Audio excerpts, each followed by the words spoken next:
Bon, vous allez permettre que je connaisse pas assez des paroles. Mon entrée en dit long. Aujourd'hui est jour de fête pour les fidèles musulmans, à qui nous souhaitons d'ailleurs une très très belle fête de la Tabaski. Bonjour à tous et à toutes.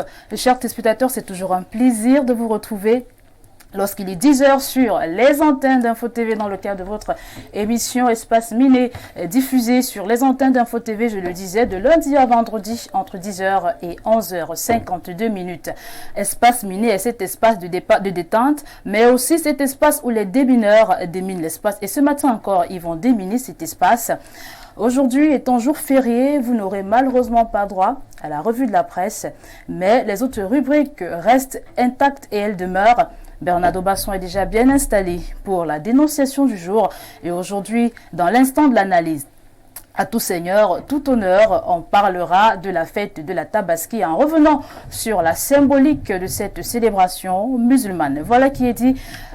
Installez-vous très bien chez vous, c'est parti pour 1h52 minutes de débat, d'échange, mais aussi d'interaction avec vous, chers téléspectateurs, car pour nous, vous êtes des téléspectateurs privilégiés. Laissez-moi donc vous présenter le panel du jour. Je vais accueillir le consultant de tout temps et de tous les temps, Pierre Biro-Niemec, à qui je souhaite la bienvenue sur le plateau. Bonjour et bienvenue, Pierre Biro. Bonjour, Madame Bossal, bonjour à votre panel. Bonjour à nos millions de téléspectateurs à travers le monde. J'ai deux personnes qui sont nées ce jour et qui me sont chères. J'ai ma maman Aïdéa Angèle Ngobihio, épouse Mbelek, qui a 1 an de plus aujourd'hui. Et j'ai mon petit frère à Douala, maître P.H. Wilfried. Je leur souhaite à tous les deux joyeux anniversaire. J'ai dit à mon petit frère ce matin que si sa fête a coïncidé avec celle du mouton, et qu'il ne soit jamais moutonnier, qu'il suive toujours sa propre voie.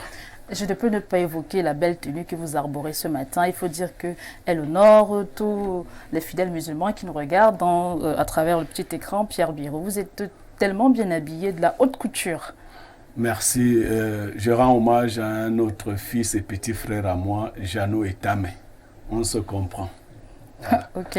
Alors, vous ne dérogez pas à la règle, certainement. La citation du jour. La citation du jour, la voici. Une vie est pleine si on prend le soin de la remplir en partant de ce qui lui est indispensable vers ce qui est accessoire. Une vie est pleine si on prend le soin de la remplir en partant de ce qui lui est indispensable vers ce qui est accessoire. En d'autres termes. Commencez toujours dans votre vie par faire les choses les plus importantes. Okay. Vous aurez toujours tout le temps pour vous amuser. Voyez. Vous verrez qu'en général, les jeunes, quand ils commencent la vie, quand un jeune commence à travailler, il se dit qu'il va d'abord jouer la vie pendant 5 ans. J'ai entendu. Ensuite, il va commencer à se ranger, à faire les choses importantes. Non, c'est l'inverse. Si vous voulez avoir à jouer la vie un jour et à la jouer pour longtemps et aisément, dès les premières heures de votre vie, commencez par faire les choses importantes. Les choses importantes, c'est par exemple se marier pour un homme ou une femme, c'est se bâtir, c'est bâtir l'avenir de ses enfants. Ensuite, vous verrez qu'il y aura toujours de l'espace pour mettre une bière, pour aller en boîte, pour s'acheter une voiture, ainsi de suite. Donc, commencez par le nécessaire, l'indispensable, pour enfin pouvoir jouir de l'agréable, n'est-ce pas? Mais ne commencez pas par l'inverse. Parce que si vous commencez par l'inverse, l'agréable va vous absorber et vous ne pourrez pas atteindre le nécessaire et l'indispensable. Merci beaucoup pour la citation du jour. En face de vous, je vais prendre Bernardo Basson, l'homme de la dénonciation. Bonjour et bienvenue. Bonjour Madame Bossal, bonjour à tous les co-discutants, bonjour à tous les téléspectateurs qui nous reçoivent ce matin. Alors aujourd'hui, nous sommes le 28 du mois de juin. Alors nous allons célébrer une téléspectatrice ou alors le fils d'une téléspectatrice. Alors nous avons Nathalie qui nous écrit tout le temps. Non, j'ai dit Nathalie.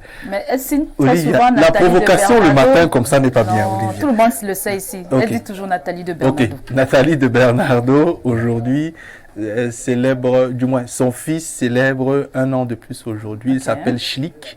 Donc tous les démineurs lui souhaitent Happy Birthday aujourd'hui et comme c'est la fête du mouton, qu'il ne soit jamais moutonnier, qu'il soit toujours devant et jamais derrière. Et surtout qu'il ait la santé et la prospérité tout le long de sa vie. Ok, merci Bernardo Basson. Aujourd'hui, voilà. Encore d'abord, il faut rajouter que du côté de Mimboman, depuis hier jusqu'aujourd'hui, il n'y a pas d'électricité. Donc des gens ont dormi dans le noir dans un pays comme le Cameroun où on dépense 2 milliards pour construire la résidence d'une personnalité. Bon, on laisse passer. Et aujourd'hui, on célèbre la journée mondiale des lettres majuscules. Alors, il faut bien noter que, comme cela est dit, cette journée mondiale procède d'une ségrégation parce que vous savez, on a plusieurs variables de langues internationales. Il y a des langues à caractère, il y a des langues à alphabet.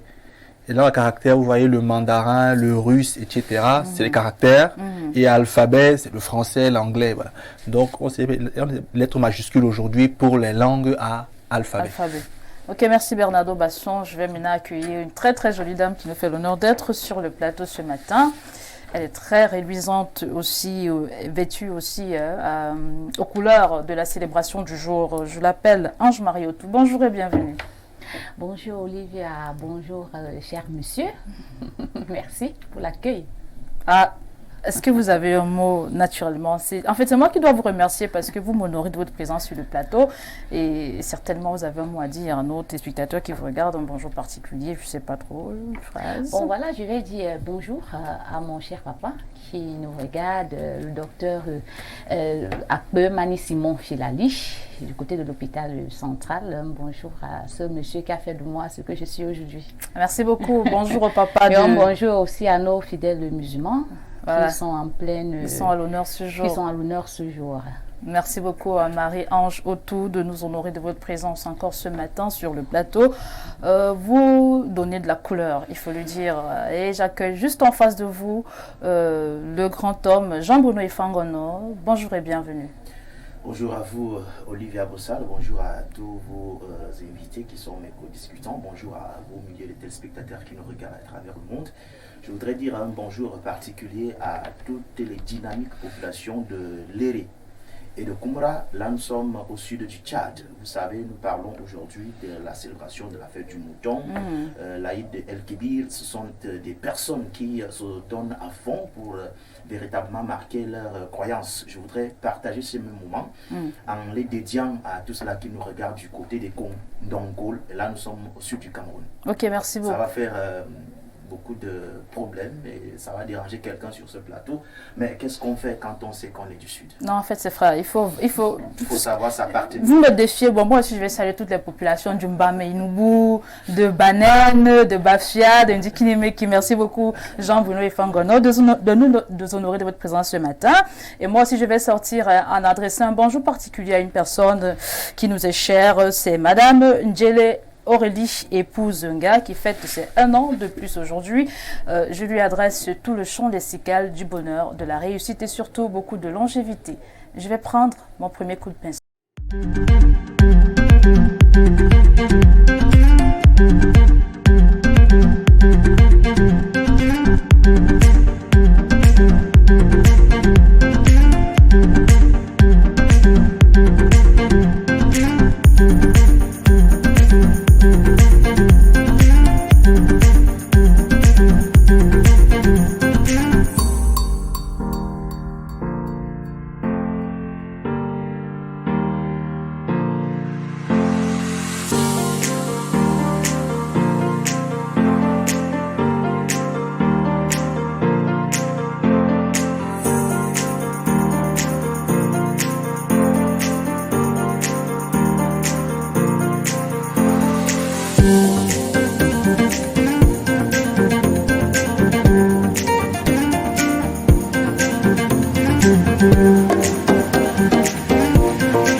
retour sur le plateau. Je vous l'ai dit à l'entame de l'émission, aujourd'hui est jour férié, par conséquent, il n'y a pas de journaux. Alors, vous ne verrez pas Théophile de Vianibia ce matin, mais avant de vous donner la dénonciation, nous allons prendre un sujet qui est d'actualité. On en parlait ici dernièrement. Il s'agit des trous, voilà, des trous qui recouvrent toute la ville de Yaoundé. Vous avez certainement eu à le remarquer. Quand vous allez du côté du marché de Mendon, vous allez voir des trous. Au niveau du carrefour Biémassi, vous y verrez des trous. Bref, dans toute la ville de Yaoundé, même à Douala, c'est un problème c'est un problème criard. Et je vais donc commencer par vous, Ange Mariotou. Vous avez certainement, vous habitez déjà quel quartier? Bon, voilà, je vais parler des croufs de mon ancien quartier Mimboman. Et mon bord deuxième. Voilà. Et mon bord deuxième, nous ne pouvons pas être non loin de la poste centrale. Parce que là-bas, c'est même plus un crou. C'est même, il y a une rivière. Parce que quand il pleut, les véhicules n'arrivent plus à circuler normalement. C'est un réel problème. Parce que c'est un réel problème également pour les femmes qui vivent là-bas. Imaginez une femme qui a ses premiers mois de grossesse, qui doit prendre une moto, qui doit monter. On a l'impression de se retrouver au fond d'un village. À Ebomzout. Je crois qu'on avait fait un reportage comme ça, on avait parlé du village d'Ebomzout. Donc quelque chose dans ce sens. C'est déplorable de voir que nous sommes dans la capitale politique du Cameroun et nous faisons face à ce genre de problème qui... bizarrement, on n'arrive pas à trouver de solution. Non, il y a une solution. La solution, dernièrement, 13 milliards de francs CFA justement ont été votés pour que... chaque année, c'est voté. Non, cette année, 13 milliards pour que les trous justement soient bouchés dans toute la ville de Yaoundé. Donc 13 milliards et demi pour que les nids de poules soient bouchés dans la ville de Yaoundé. Les nids de poules soient bouchés. Oui. On bouche les nids de poules au lieu de faire les routes. Ah voilà. Pourquoi boucher et pourtant on doit faire? Parce que peut-être, refaire les routes implique un investissement plus lourd. Parce que à Yaoundé, moi je me base sur le cas de Yaoundé. À Yaoundé, on n'a pas de route, on a les pistes. Parce que quand vous regardez un peu, je prends la zone Emombo, Total Emombo, jusqu'à Emombo deuxième. Quand vous regardez ce petit tronçon-là, on peut dire que c'est une route. Et pourtant, les Camerounais passent le temps à acheter des grands véhicules pour rouler où? C'est un sérieux problème parce que je me souviens, il y a de cela 3 semaines, il y a un enfant qui est entré dans ce trou. Parce que non seulement c'est un grand trou, mais il y a les fers qui se voient en bas. Je ne sais pas ce que le maire de ce côté-là fait. Il y a des fers qui se voient en bas. L'enfant est entré en courant avec ses camarades. Il voulait traverser la route. Il est entré, il s'est fait mal. Justement, en parlant d'un trou, il y a je ne sais pas si celui-là, il a été refermé.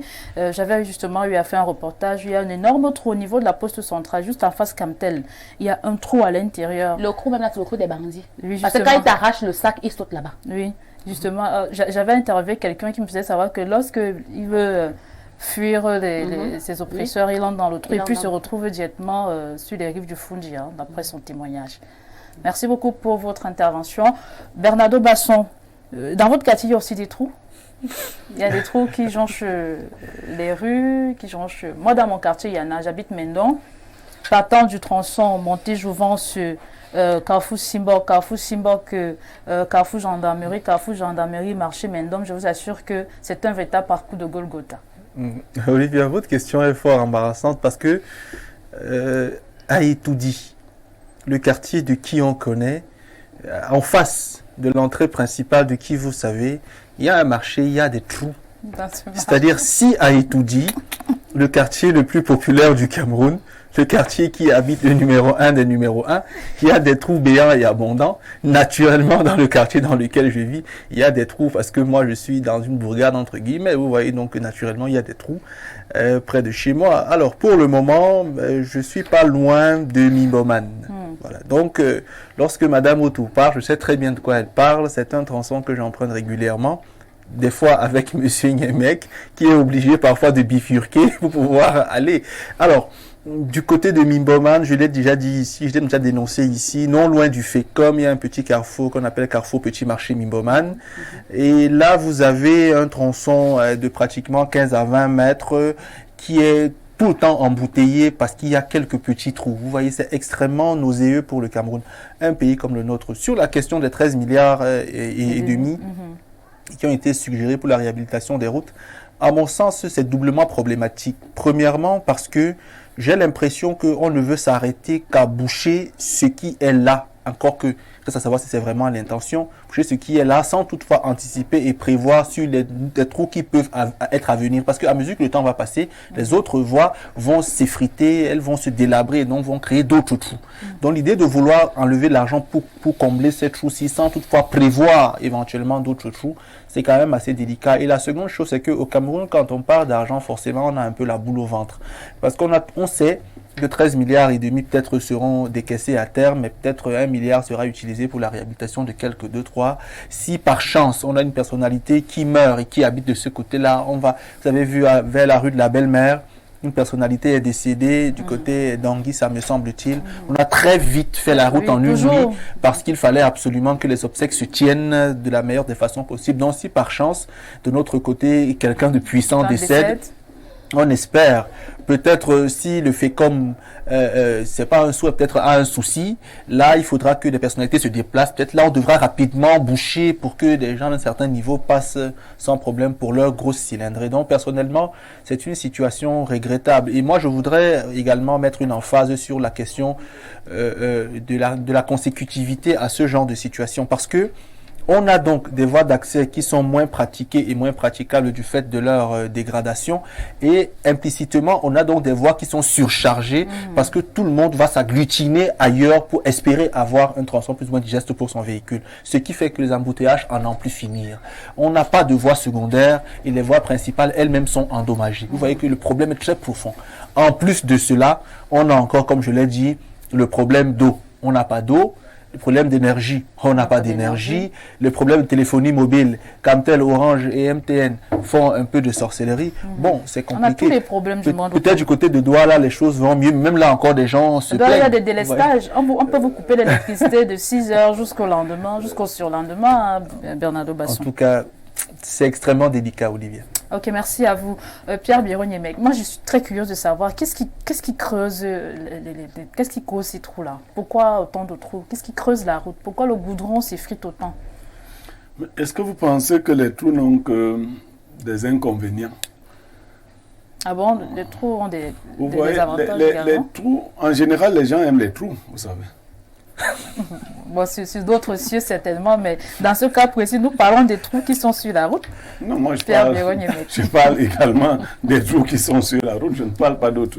Vous avez pensé à quoi? Non, rien du tout. Non. Rien du tout. Alors, quand vous roulez sur des voies qui ont des trous, à force d'entrer et de sortir, votre bassin s'affermit. Ah ça? Ah bon? Oui, puisque vous voyez, ça vous fait ce mouvement. Je crois que c'est parce que les ministres en charge de cette affaire voudraient que les Camerounais soient solides. Ah ça? Donc, on nous prépare à une guerre biochimique aussi, avec les poubelles.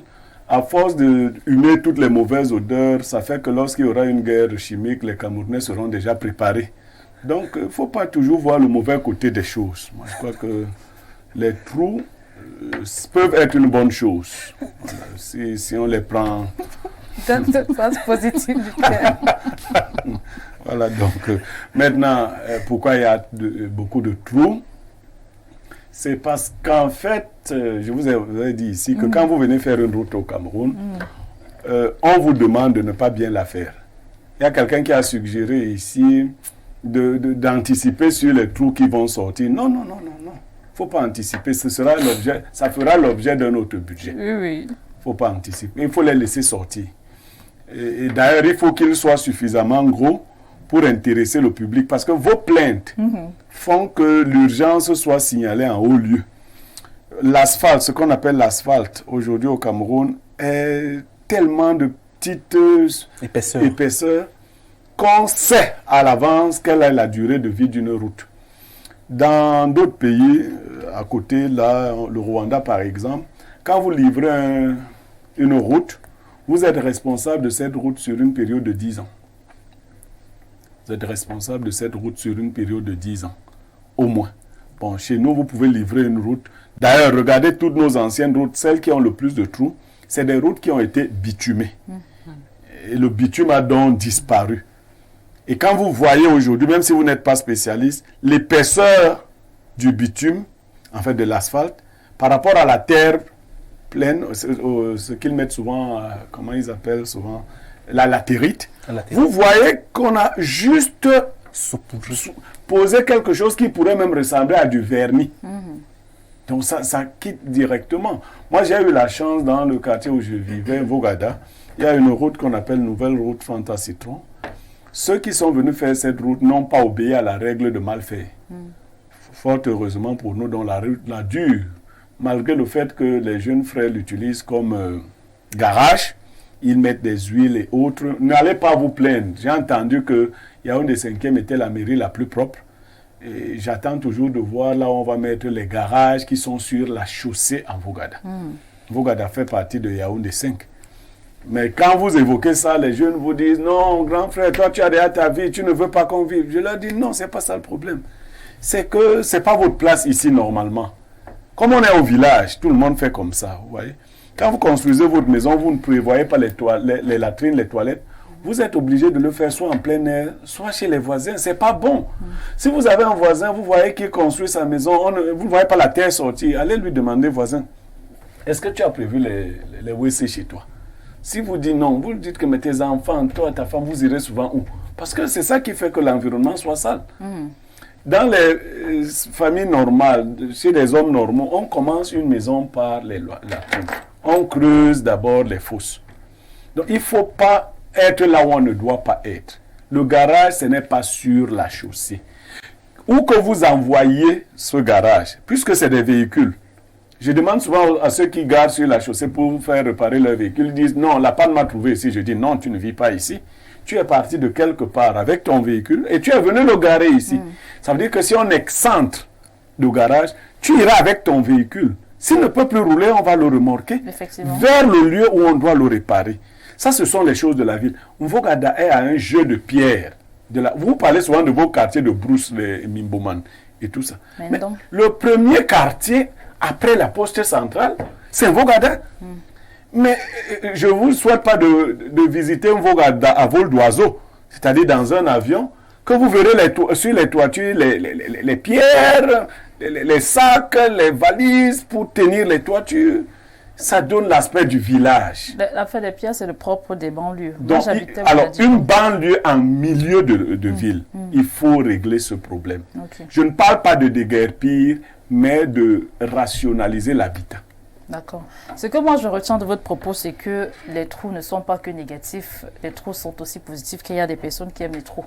Jean-Benoît Ifangono, vous avez aussi des trous dans votre quartier?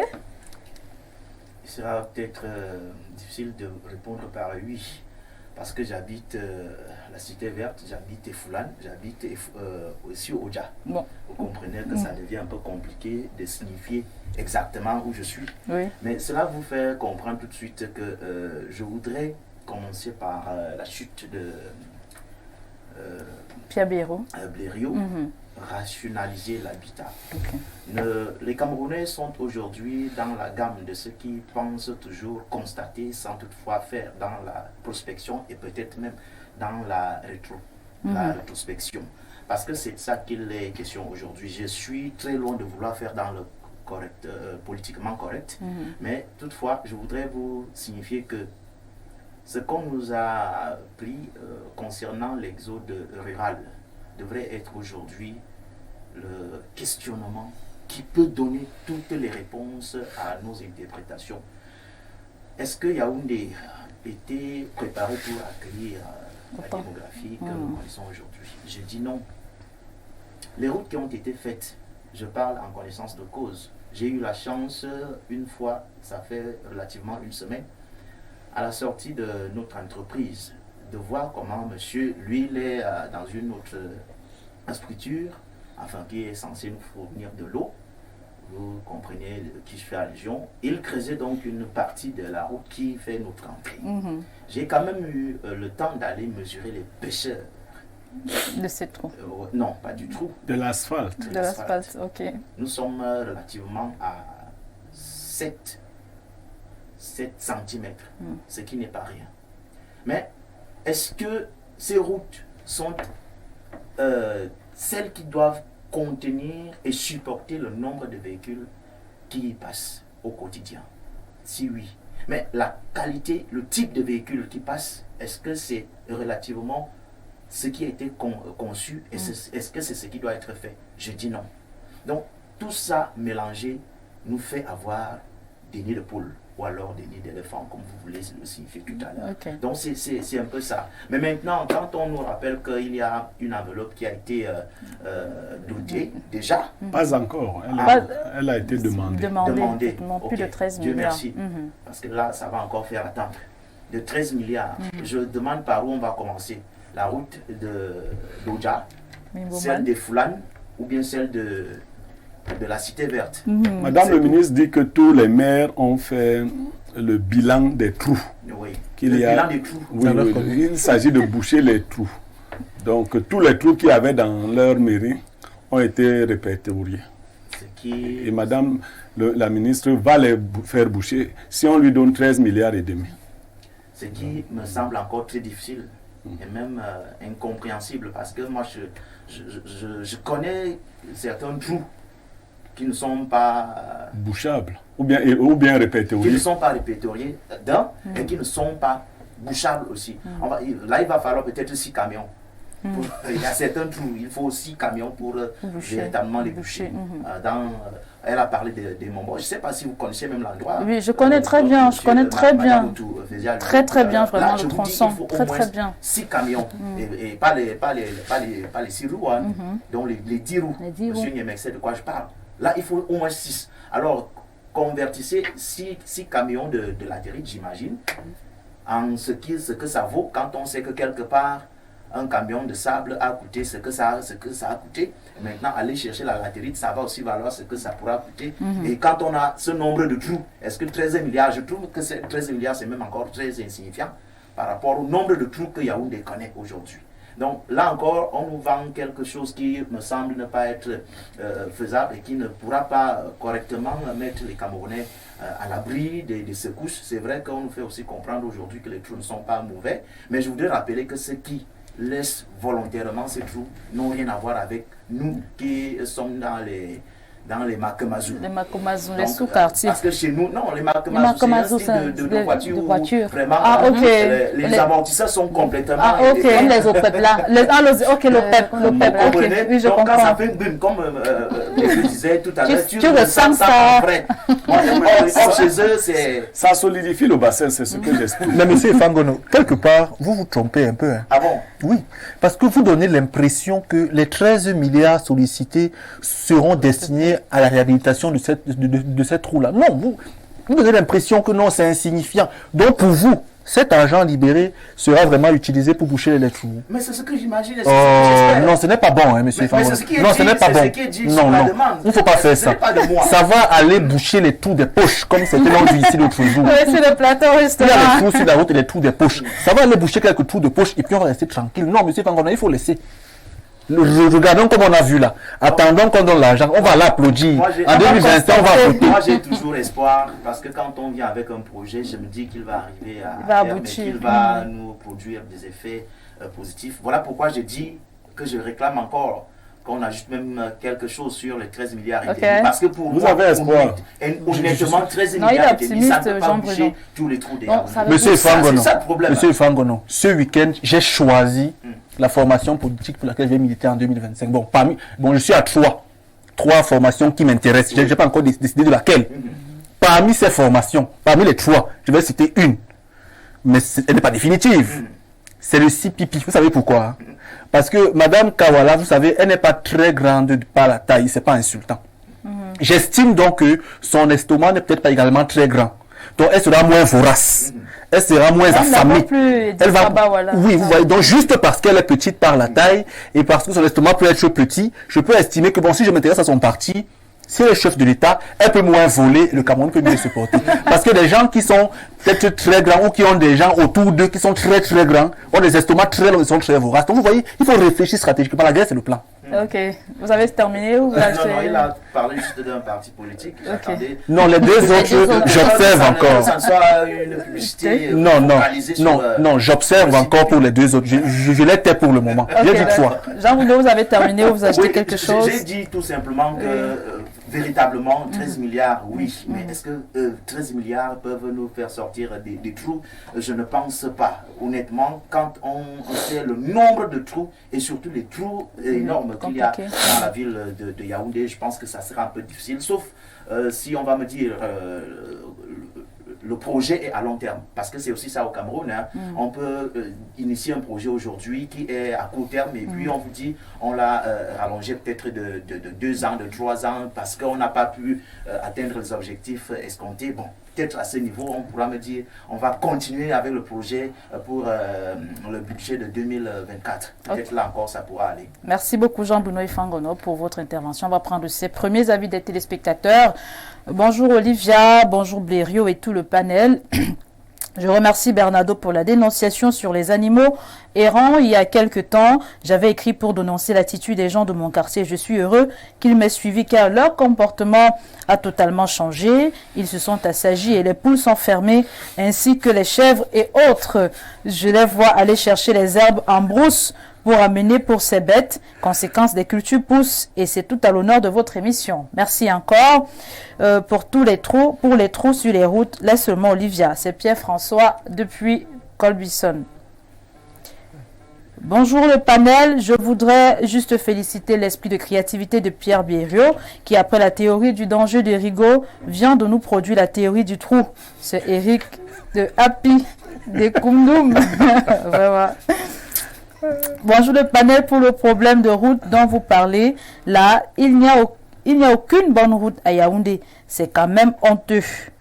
Je prends aussi les messages WhatsApp.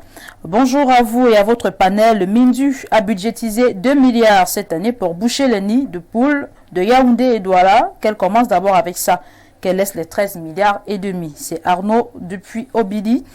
Bonjour les démineurs, le monsieur en chemise bleue connaît très bien le Cameroun et monsieur Bierry aussi, Dieu pouvait me donner sa sagesse, j'irai loin. Oh, bonjour madame Olivia, vous êtes ravissante. Si nos jeunes sœurs pouvaient prendre votre exemple, ma question ce matin est pour le grand frère Bériot. Je te suis depuis plus de 5 ans aujourd'hui et sous d'autres cieux, tu avais dit sur un plateau que tu devais te présenter aux élections présidentielles. Est-ce toujours d'actualité? C'est Gaston qui nous écrit depuis Biémassi. Bonjour à vous sur le plateau. Madame Olivia, vous faites quoi pour le sujet des 13 milliards en question? 20 vont servir à cimenter les routes dégradées et non à véritablement les arranger. Le quartier Mombo est le temple de la renommée des nids de poules. Je me demande si on doit créer les voitures volantes pour passer ces routes-là ou utiliser des soucoupes volantes. C'est Fred Warren depuis la nouvelle route Omnisport. Bonjour à tous et Barka de Salah. Basson, tes pygmées mangent plus que toi. Fais attention, c'est Joe depuis Bafia. Bonjour Olivia Pierre Biereux, très chaud ce matin.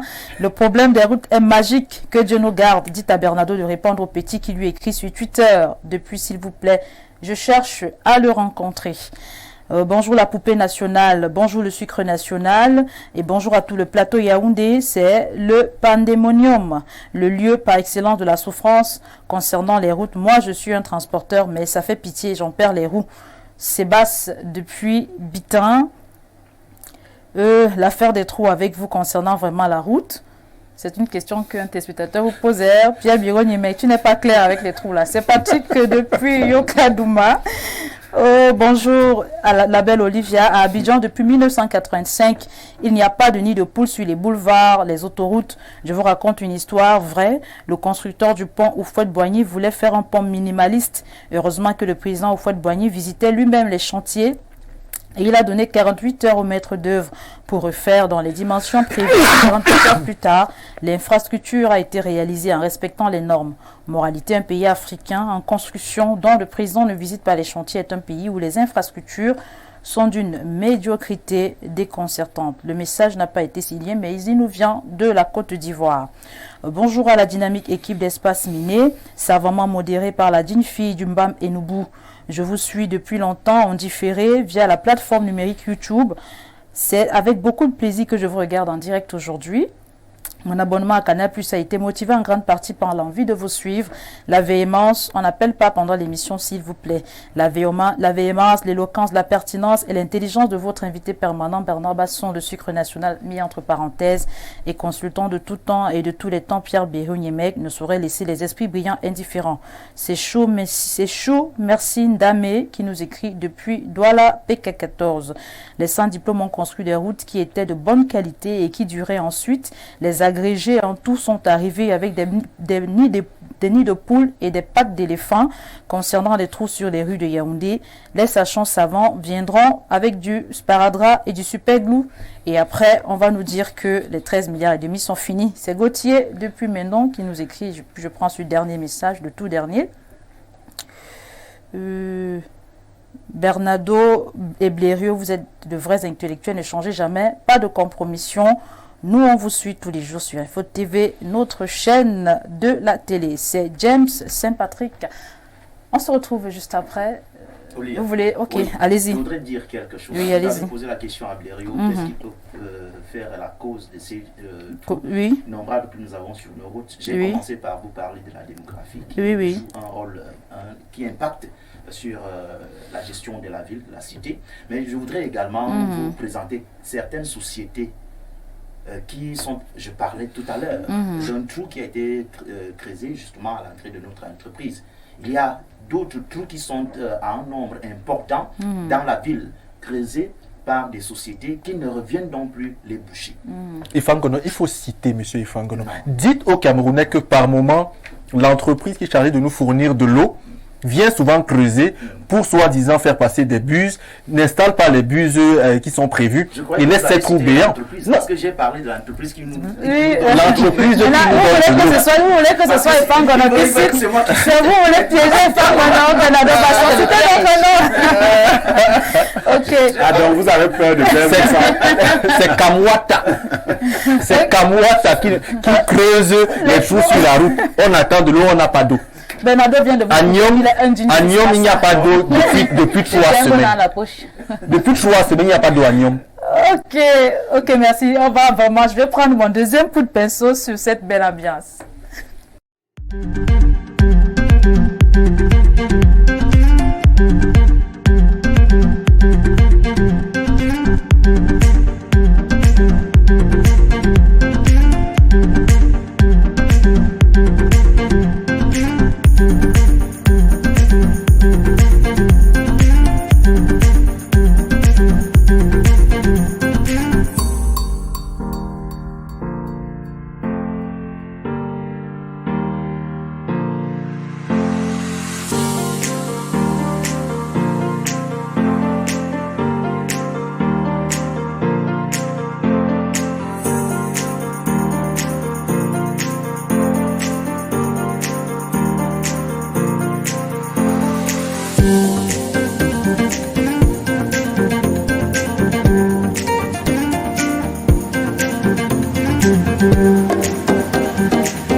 Merci, on est de retour sur ce plateau. Merci à vous, chers spectateurs qui nous regardez. C'est l'instant de la dénonciation. Et vous connaissez qui est l'homme de la dénonciation, c'est Bernardo Basson. Rebonjour. Qu'est-ce que vous dénoncez ce matin, Bernard Basson?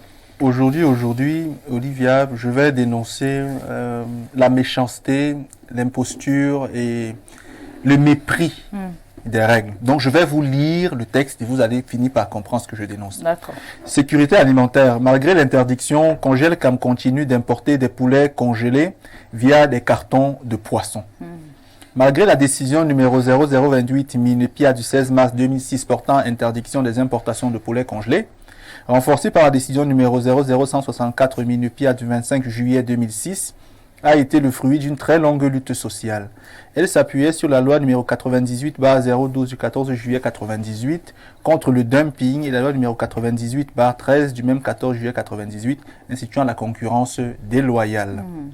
Cette décision patriotique avait été prise au plan sanitaire parce que 83,5% des poulets congelés étaient impropres à la consommation. Impropre veut dire pas bien. Donc 83,5% des poulets importés étaient impropres à la consommation. 25% étaient porteurs de salmonelle. Je vais expliquer un peu plus tard. 23% de Campylobacter, selon une analyse bien documentée du Centre Pasteur de Yaoundé. Au plan économique, cela permettait au Cameroun de gagner 18 milliards dans les pertes en devises. Cette décision est considérée au Cameroun comme étant un acquis social, économique et politique.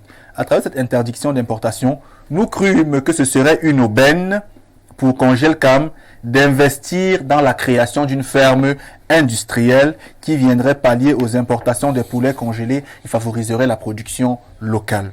Loin de lui cette idée, Congelcam pendant des années va continuer d'importer les poulets congelés en les emballant dans les cartons De poisson. Donc, les poulets sont importés et déclarés sous forme de poisson. La supercherie a été découverte par le gouvernement il y a quelques jours. Les tractations et les messes de minuit se poursuivent à Yaoundé afin de noyer le poisson. Très bien. Sénateur et financier du RDPC, parti au pouvoir, le promoteur de l'entreprise Congelcam est quasi intouchable. Donc, Olivia, dans un pays comme celui-ci, les pouvoirs publics adoptent des lois pour sécuriser le secteur alimentaire de notre République en estimant qu'il n'est pas bien pour nous de consommer des produits avariés et de mauvaise qualité. Mais un chef d'entreprise, un oligarque camerounais décide, lui, d'outrepasser cette loi ou ces lois et décide de faire importer au Cameroun des produits qui sont impropres à la consommation. Donc aujourd'hui, il faudrait que les démineurs en parlent. Est-ce qu'au Cameroun, on a des personnes qui sont au-dessus de la loi? Est-ce qu'on devrait laisser des gens continuer d'importer des produits pour nous rendre malades? Est-ce qu'on devrait donc laisser de telles personnes continuer d'occuper des fonctions stratégiques et politiques au Cameroun alors que leurs actions quotidiennes sont en défaveur du citoyen lambda? Ce matin, aujourd'hui, que les démineurs en parlent, qu'on enlève les mines. Et aujourd'hui, les démineurs vont en parler et ils vont enlever les mines. Ange Mariotou, décidément que de supercherie dans cette affaire d'importation de poissons au Cameroun, Marie-Ange. Vous avez suivi la dénonciation de Bernard Basson. Oui, j'ai suivi. En plus du poisson vraiment avarié, et maintenant il faut duper les Camerounais. Voilà. C'est malheureux pour le panier de la ménagère. C'est malheureux pour nos enfants. C'est pour cette raison qu'on s'étonne que nous, les Africains, nous n'étions pas par le passé exposés à certaines maladies. Maintenant, tu vas voir un enfant peut-être de 10 ans qui a peut-être un cancer 2 ou une maladie. Oui, des maladies vraiment bizarres. Oui, des maladies qui, à l'époque de nos parents, où on consommait bio, où tu pouvais attraper ta poule du village, tu la mettais dans une sauce d'arachide avec du manioc, n'avait pas à cette époque. Donc vraiment, c'est déplorable que l'État laisse faire cela. C'est Congelcam, oui, mais après, ce sont des millions, des milliers de Camerounais qui en souffrent, qui sont exposés à ça. Ça, c'est de la malhonnêteté, faire transporter du poulet dans les cartons de poisson. C'est déjà montré d'il y a d'abord le faux. Ça veut dire qu'ils sont conscients du danger. Parce qu'il a justement signifié qu'en fait la loi camerounaise interdit justement l'importation des poulets congelés. Qu'est-ce qui coûte à Congelcam? Voilà on va dire ça comment, de respecter, de se conformer. Ou alors de créer des poulaillers. Oui, justement, il a évoqué. Ça coûte quoi d'acheter des petits poussins là et de pouvoir et de pratiquer, on va dire ça comment, l'élevage, si je peux dire ça, comme ça. C'est vraiment, ça fait tellement mal au cœur. Nous sommes des parents. Imagine, tu pars au marché, tu prends un petit poulet, tu viens préparer à l'enfant à la maison. Après, l'enfant te développe une maladie. Même les grandes personnes. Même temps, les enfants sont plus touchés. L'enfant te développe une maladie qui ne peut pas être traité au Cameroun parce qu'on sait déjà que nos hôpitaux n'ont réellement pas de plateau technique. Donc, tu vas voir, te dire que cancer, donc pour opérer ça ici, là, il faut voyager. Donc vraiment, moi je trouve que c'est très malhonnête et c'est pas bien. Il faut dire que ces poulets ont très mauvais goût. Je me suis un jour prêté au jeu d'achat. Ils ont très mauvais goût. Et quand tu manges ça, tu as l'impression d'avoir de l'éponge dans la bouche. Effectivement. Oui, c'est trop tendre. Ça a une très, très mauvaise odeur. Et on connaît aussi ces restaurants-là qui ne font justement pas cuire même ces poulets-là à point. Donc, nous sommes exposés à beaucoup de choses et c'est déplorable. Merci à Marie-Ange Otou. Alors, à vous, Jean-Benoît Efangono, vous avez suivi avec beaucoup d'acuité la dénonciation de Bernardo, mais je vais vous poser cette question. Est-ce qu'on a des super personnes? On a des super personnes au Cameroun, on a des personnes qui sont au-dessus de la loi, Jean-Benoît Efangono? Je vous vois venir et je vois même aussi la dénonciation de Bernardo. Ce n'est pas une histoire de personne. C'est une histoire de nous. C'est une histoire du Camerounais. Cameroun. Je voudrais vous poser une question. Est-ce que le Camerounais s'est demandé depuis qu'il a commencé à consommer les produits africains que ça s'est passé comment? Tout à l'heure, on parlait des trous et Blériot vous a fait comprendre que les Camerounais aiment les trous. C'est la même façon que les Camerounais aiment aussi le gésier. Non, mais ici, c'est pas... Oui, mais ici, c'est le poulet. C'est une partie du poulet. Même du poulet. Ok, d'accord. À Bouniébel, le nombre de gésiers qu'on vend à Bouniébel ne se compte pas. Oui. Le poulailler là est où? En fait, il y a des personnes qui se posent justement cette question. Les poulaillers là sont où en fait? Donc c'est de ça qu'il est question aujourd'hui. Le Camerounais aime ça. Allez encore dans les marchés, même dans les poissonneries. Allez visiter les congélateurs. Vous trouverez des gammes, des variétés de poissons. Un poisson qui a une grosse tête plus grosse que la mienne avec une petite queue. Bon, je parle de la queue de poisson. Donc, vous voyez tout ça mélangé. Mais Jean, vous n'êtes pas sérieux. Je suis très sérieux, je parle de ce que... C'est vous qui avez posé le problème sur la table avec la dénonciation de Bernardo. Et c'est ça où vous allez voir les femmes, c'est sur devant ces congélateurs que vous allez voir les femmes, ça Qu'est-ce qui se passe? Depuis qu'on a commencé à consommer ça, aujourd'hui on parle congèle-cam. Je n'ai rien contre congèle-cam. Mais peut-être au niveau où on dit congèle-cam nous a fait parvenir des poulets en lieu et place du poisson. Parce qu'on a mis le poulet dans le carton du poisson. C'est à ce niveau-là peut-être qu'il y a problème. Mais est-ce que c'est congèle-cam qui donne les gésiers de Bouniébel? Non. Est-ce que c'est congèle-cam qui donne les gésiers qu'on a à Kiossi? Parce que quand on parle de gésiers à Bouniébel, allez aussi à Kiossi, vous allez trouver, je vous dis, des cartons de gésiers. Mais ces gésiers sont certainement aussi importés, Jean-Benoît Efangono. Mais c'est de ça qu'on parle aujourd'hui. Donc quand vous voulez fermer les frontières, fermez toutes les frontières. N'allez pas faire une affaire personnelle sur une personnalité parce que, étant d'un parti politique que vous ne devez pas et que vous ne voulez pas adhérer en lieu et place du CPP. Bon, peut-être c'est à ce niveau-là qu'il y a problème. Non, il faut savoir faire la part des choses quand on dit, bon, on va dénoncer. Oui, je dis bien que je suis contre le poulet qui vient sous forme de poisson. Parce qu'à ce niveau-là, on nous nargue, on nous dit, vous êtes aveugles. Et c'est vrai que nous sommes aveugles aussi. Parce qu'on ne sait pas d'où ça vient. Mais nous consommons quand même. Une fois c'est arrivé sur ta table, qu'est-ce que tu fais? Tu dis à madame, je ne mange pas. Mais non, tu vas te mettre à manger. Et puis, que cela vous cause des problèmes, des maladies, que cela a un risque de suivre vos enfants. Vraiment, vous tombez justement les pieds et les mains liés dans le plat de poulet, Jean-Benoît Efangono. Bon, maintenant, quand on va dire, bon, c'est cette société-là qui nous fait parvenir ce poulet à varier. Mais c'est toute une chaîne. Ouais. C'est toute une chaîne. Et j'ai dit, ce n'est pas une affaire d'aujourd'hui, ça a commencé depuis très longtemps et tout le monde le sait. Personne ne va nier ici aujourd'hui l'existence de ces aliments avariés. On peut parler du poulet aujourd'hui, qu'est-ce qui n'est pas avarié? Allez, même les gens qui vont chez Nana, la bouteille de bière que tu vas essayer de prendre là-bas, va vérifier. Tout est contrefait. Tout est contrefait. Tout est même fait de la façon la plus médiocre, la plus barbare. Tout récemment, vous parlez d'un monsieur qui nous faisait manger des beignets et boire de la buée. Des beignets caca. Tout ça mélangé. Et tout ça, ça se passe. Non, c'est pas moi qui ai dit. C'est tout un reportage, c'est toute une vérification qui a été faite. Et puis on a trouvé que c'est de ça qu'il était question. Ce n'est pas de vous, Olivia. Ne reniez pas ce qui ne vous appartient pas. Donc c'est à peu près ça. Bon, quand il est vrai aussi, et je l'ai dit, le poulet interdit, mais qui vient sous forme de poisson, c'est à ce niveau seulement qu'il y a problème.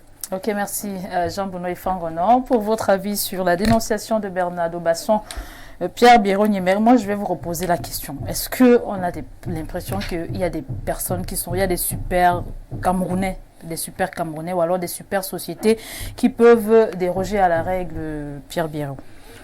Il y a une règle? Ouais, la règle, c'est la loi. Hein? Je parle de la loi. Ah, d'accord. Il y a un travail que les médias doivent faire. Vous voyez, prendre le courage comme nous le faisons ici, même si Fangon a tenté de diluer, il ne va pas y parvenir de toutes les façons, puisque je n'avais pas encore parlé, fort heureusement, a tenté de diluer la dénonciation. Prendre le courage de dénoncer. Vous verrez qu'il y a des dénonciations à géométrie variable. Il y a des médias qui ne dénoncent pas certaines choses. Je disais à quelqu'un aujourd'hui, si nous continuons sur cette voie-là, il y aura un repli qui sera grave. Parce que nous parlons là de Congel Kam qui tue les Camerounais. Ben, ça ne va pas être relayé. Les presses et autres ne vont pas relayer parce qu'il y a des super hommes. Il est quoi, la sénateur du RDPC. Mais on sait qu'en général, on entre dans le RDPC pour ne pas payer les impôts, d'une part, pour ne pas se soumettre à la loi. Et quand on devient brutalement sénateur comme ça, c'est dangereux.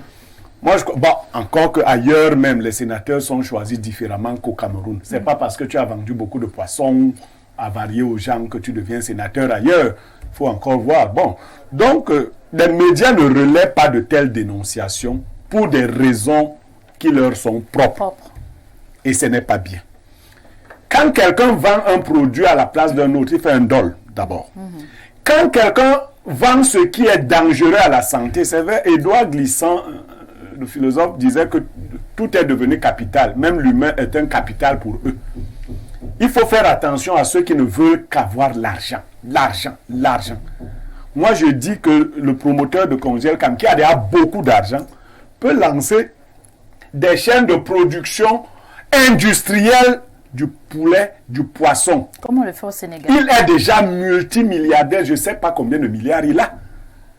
Il devrait, au lieu de nous faire du bayam selam, parce que voilà une autre problématique.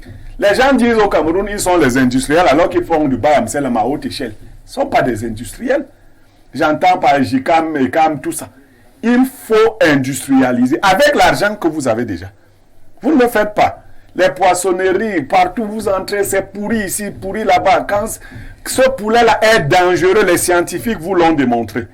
Mais parce qu'on veut seulement se faire de l'argent, on le vend aux Camerounais.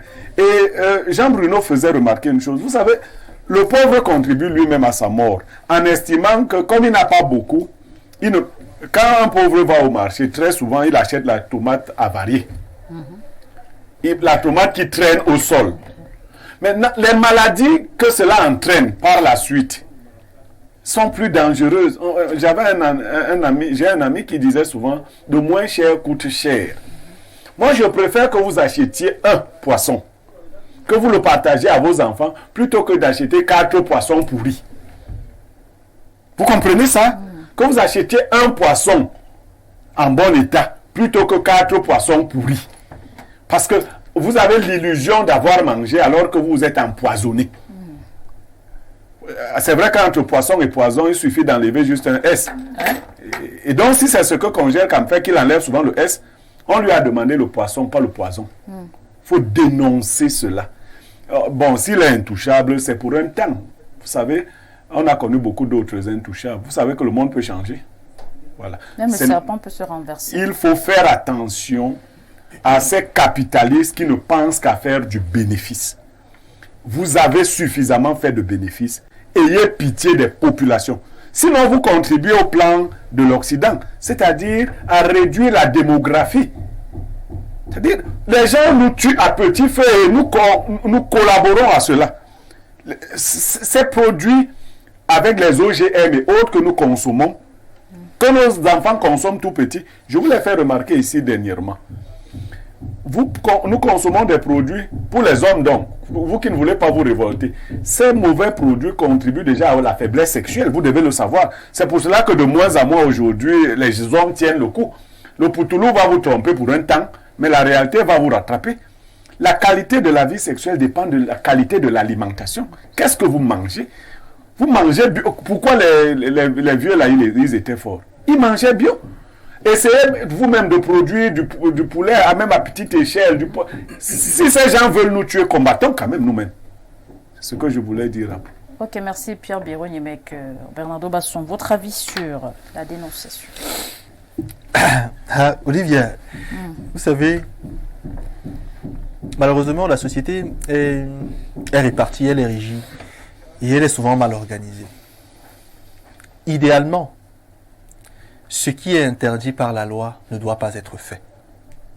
Et sur ce principe, juridiquement parlant, Congel Cam est en tort. Sur la question que M. Efangono a soulevée subtilement, j'aimerais lui dire deux choses.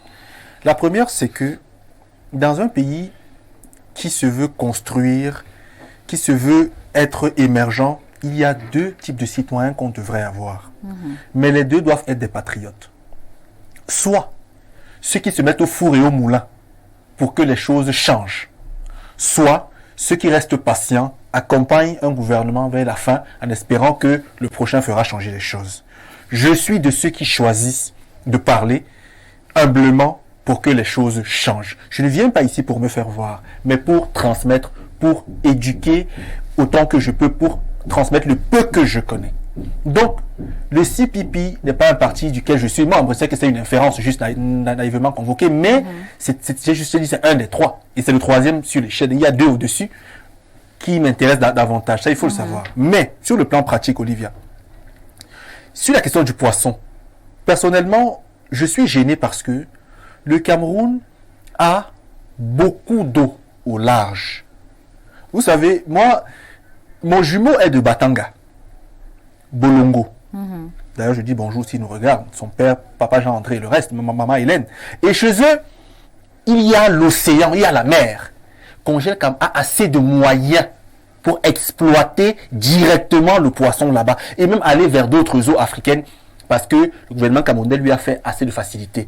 Depuis longtemps, il ne paye pas les impôts. Depuis longtemps, parfois, on exploite de manière abusive les employés. Donc, tellement d'argent peut être accumulé que aujourd'hui, on peut aller à grande échelle exploiter du bon poisson et le vendre aux Camerounais. La pêche industrielle. La pêche vraiment à échelle industrielle, c'est possible. Sur la question du poulet, M. Favon n'a pas compris ce que j'ai dit.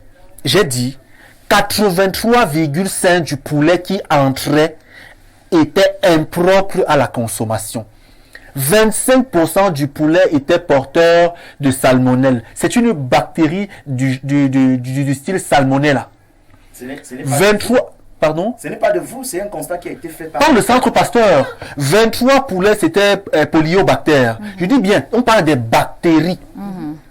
Alors qu'on sait bien que dans les conditions normales d'élevage du poulet, on peut les dégarnir de ces bactéries-là par le système de traitement de leur maladie. Et donc aujourd'hui, comment autoriser quelqu'un à faire entrer une telle quantité de poulet complètement avarié dans le but de tuer les gens? Monsieur Efangono, qu'on soit d'un bord politique ou pas, moi je suis d'abord Bassa, ensuite Camerounais. Parce que mon nom c'est Basson. Donc, quand on arrive au niveau camerounais, au niveau national, Olivia, il faut agir pour la cause commune. On ne peut pas laisser prospérer de tels comportements. Et pour sortir, Congel Cam n'est pas le seul dans ce genre d'abus sur les questions de poulet et de poisson. Beaucoup d'entrepreneurs camerounais qui élèvent les volailles parfois font vendre des poulets déjà morts. Ouais. Parfois des poulets qu'on ramasse, on les déplume, et c'est un problème parce qu'il y a beaucoup de bactéries, ça va nous rendre mal. Il y en a un qui m'a dit un jour que non, ça va aller au feu. Mais non, qu'on arrête avec ça. Ça va tuer le microbe. Beaucoup d'investisseurs camerounais, d'entrepreneurs qui se disent être industriels ne le sont pas. Ils sont méchants. Que le gouvernement camerounais prenne acte de ce qu'aujourd'hui au Cameroun, pour contourner l'interdiction qui a été levée, on fait rentrer le poulet par les cartons de poisson. Et au port, ça se sait. La douane le sait. Elle ne fait rien. Elle est coupable. Elle est complice. Chaînes, en fait.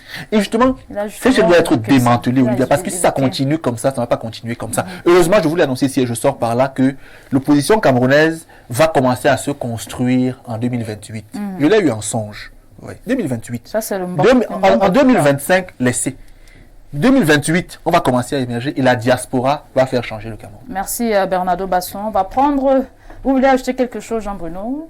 Je vous ai vu hocher la tête. Je pense que ça a été juste une question d'incompréhension entre nous. Parce que nous sommes en train de dire la même chose, pratiquement. Nous sommes en train de dire la même chose. Je suis en train de dénoncer moi-même aussi ce qui se passe. Et je ne voudrais pas que ça reste sur la seule personne de Congel-Cam. C'est un problème d'ordre général.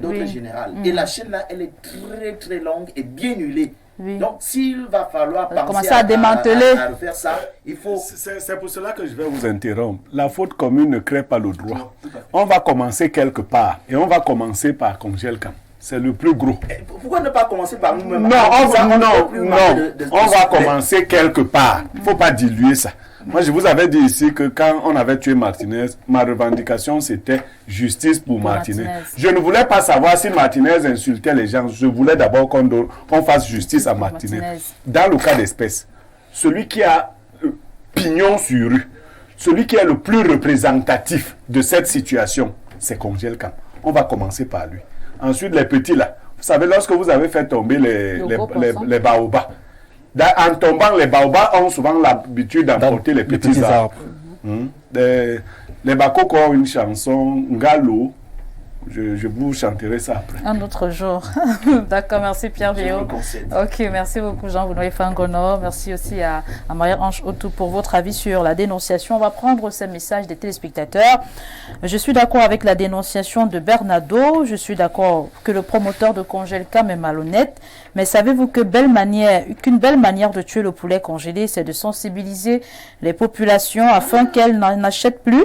Il faut tuer le mal à la racine. Et puis, c'est bien de demander à Congel-Cam d'élever des poulets, mais garantissez-lui qu'une fois qu'il aura lancé une ferme, on ne va pas la tuer au fallacieux nom de la grippe aviaire. On a tant vu dont la fixation sur ce monsieur n'est pas très juste. C'est Pierre-François depuis Colbuisson qui nous écrit. Bonjour Espace Miné, le Cameroun a des super personnes qui ont tué les citoyens pour se faire de l'argent.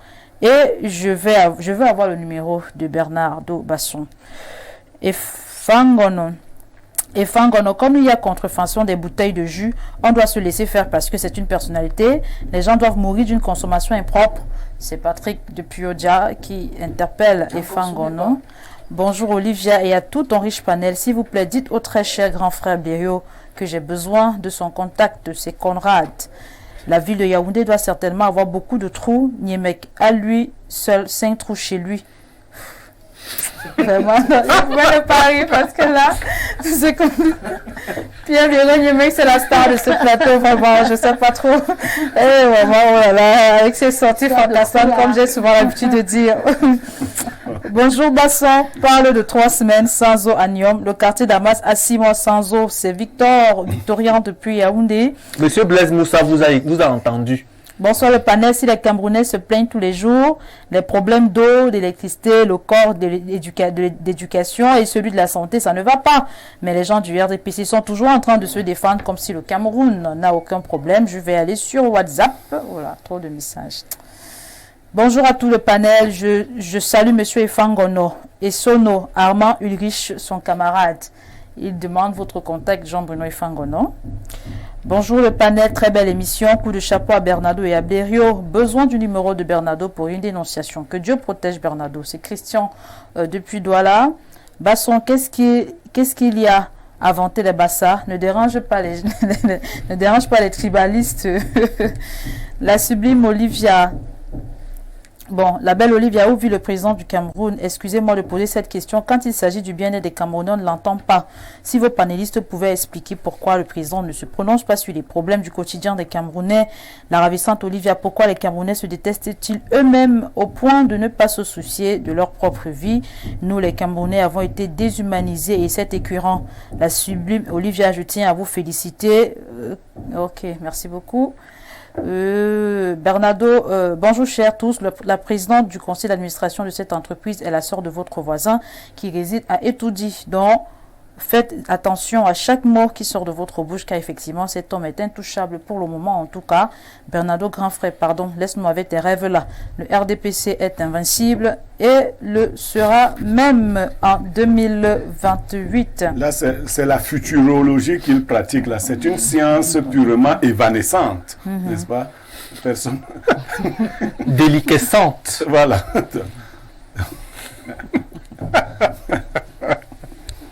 Olivia, m'entends-tu parmi tant de rivales? Bonjour à tout le panel et à la charmante présentatrice Olivia. Congelcam ne respecte pas la réglementation en vigueur. Les pouvoirs publics assumeraient-ils leur mission de contrôle de la qualité et de la norme? C'est signé Israël depuis Douala. Bonjour les démineurs, très sincèrement, je remarque que dès qu'il y a une histoire sur un homme d'affaires de la région qu'il déteste, c'est avec un grand sourire qu'il en parle. Dissimule ta haine, monsieur Bernardo, tu n'es petit pour ouvrir une ferme. C'est Rodrigue. Je crois que tout le plateau, tous les jours, nous parlons des sujets qui touchent tout le monde. Il n'est pas question d'une personne ou d'une personnalité, chers téléspectateurs. Merci de comprendre. Il y a une sorte de maquereau dont les arêtes sont similaires à la chair, mais une autre qualité là, que même si tu as le fer à la place des dents, tu ne veux pas. Waouh, c'est quelle histoire. C'est Patrick de Yokadouma. Madame, vous connaissez ce maquereau? On l'appelle le maquereau chinois. Il est très dur, justement. Ok, on va prendre encore cet autre avis. Olivia, je suis d'accord avec la dénonciation de Bernardo. Je crois qu'on a déjà lu ce message aussi. Bonjour madame et bonjour au plateau. Vraiment madame, j'ai pas de problème avec contre Congelcam, mais le gouvernement, si oui, c'est le pire qu'on a eu vraiment. Nous, le Camerounais, ne méritons pas de bonheur dans ce pays. Vraiment, voilà un Camerounais qui tue les Camerounais. Voilà un Camerounais qui fraude fiscalement que fait le procureur, madame? Nous sommes là dans une mafia d'État, car le gouvernement est complice de tout le mal qu'on vit. Pauvre nous, c'est Bill depuis Oja. Hello les démineurs, poulailler ou poulailler. N'est-ce pas un mot existant? La preuve, je ne maîtrise l'orthographe en langue technique. On dit ferme ou ferme avicole. Au sujet des gésiers de Boumier-Belle, j'aurais appris un jour qu'il est question d'une partie de l'escargot qui est charcutée par ces commerçants afin de nous présenter ce gésier qui ne sera en réalité pas du gésier provenant du poulet. Plus loin, ceci peut faire l'objet d'une enquête pour vous, professionnels de médias. Merci, je prends mon troisième coup de pinceau.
Si vous nous rejoignez ou vous nous regardez pour la première fois, c'est votre émission Espace Minier, diffusée sur les antennes d'Info TV de lundi à vendredi entre 10h et 11h52. Avant d'entrer dans le vif du sujet, je vais prendre encore ces quelques avis des téléspectateurs.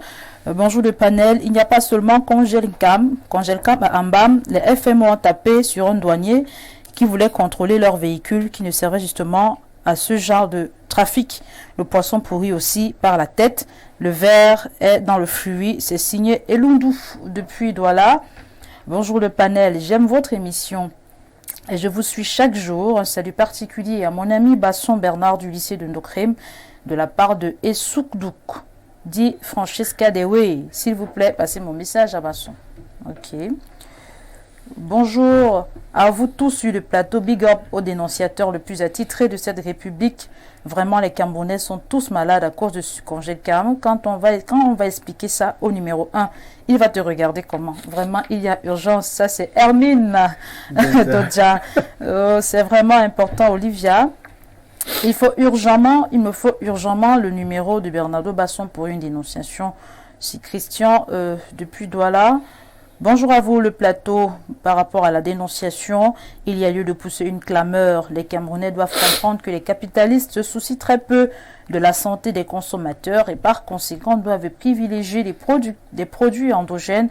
Achetons ce que nous produisons sur place pour élucider les cancers occasionnés par des produits avariés importés.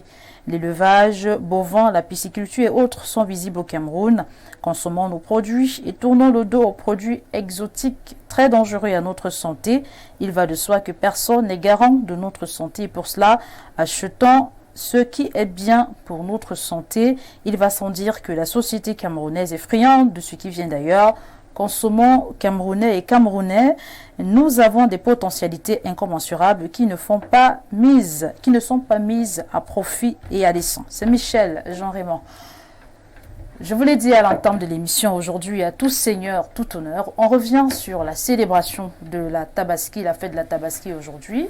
Les fidèles musulmans sont à l'honneur et justement, parlant de la fête de la Tabaski, on s'interroge, alors pas s'interroge, mais on s'intéresse justement à la symbolique de cette célébration musulmane commémorée tous les ans.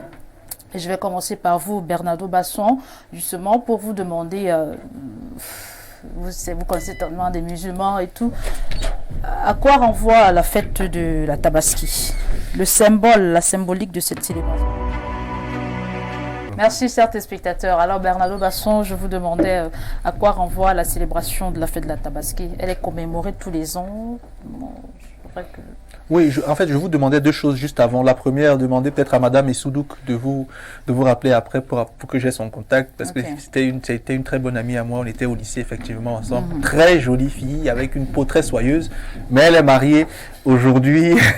Voilà, donc on va rester bons amis. Et deuxièmement, je demandais également à M. Niamek s'il pouvait me rappeler. J'ai volontairement oublié le nom de la mine Postel. Le nom de la mine Postel, M. Niamek.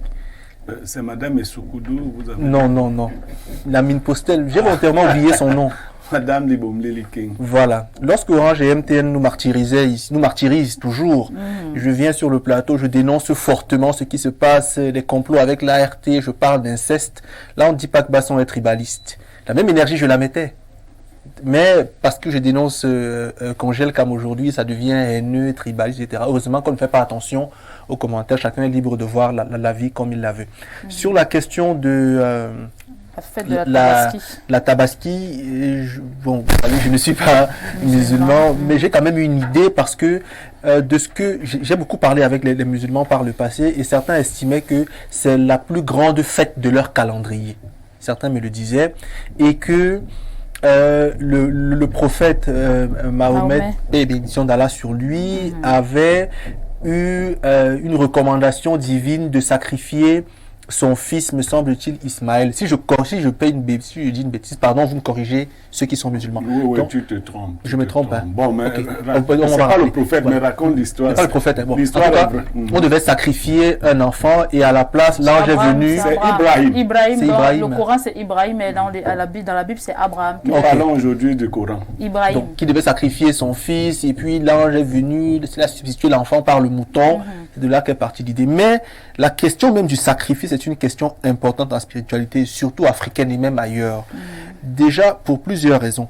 La première, c'est que dans sacrifice, il y a l'action de rendre sacré. Donc, de faire quelque chose sacré.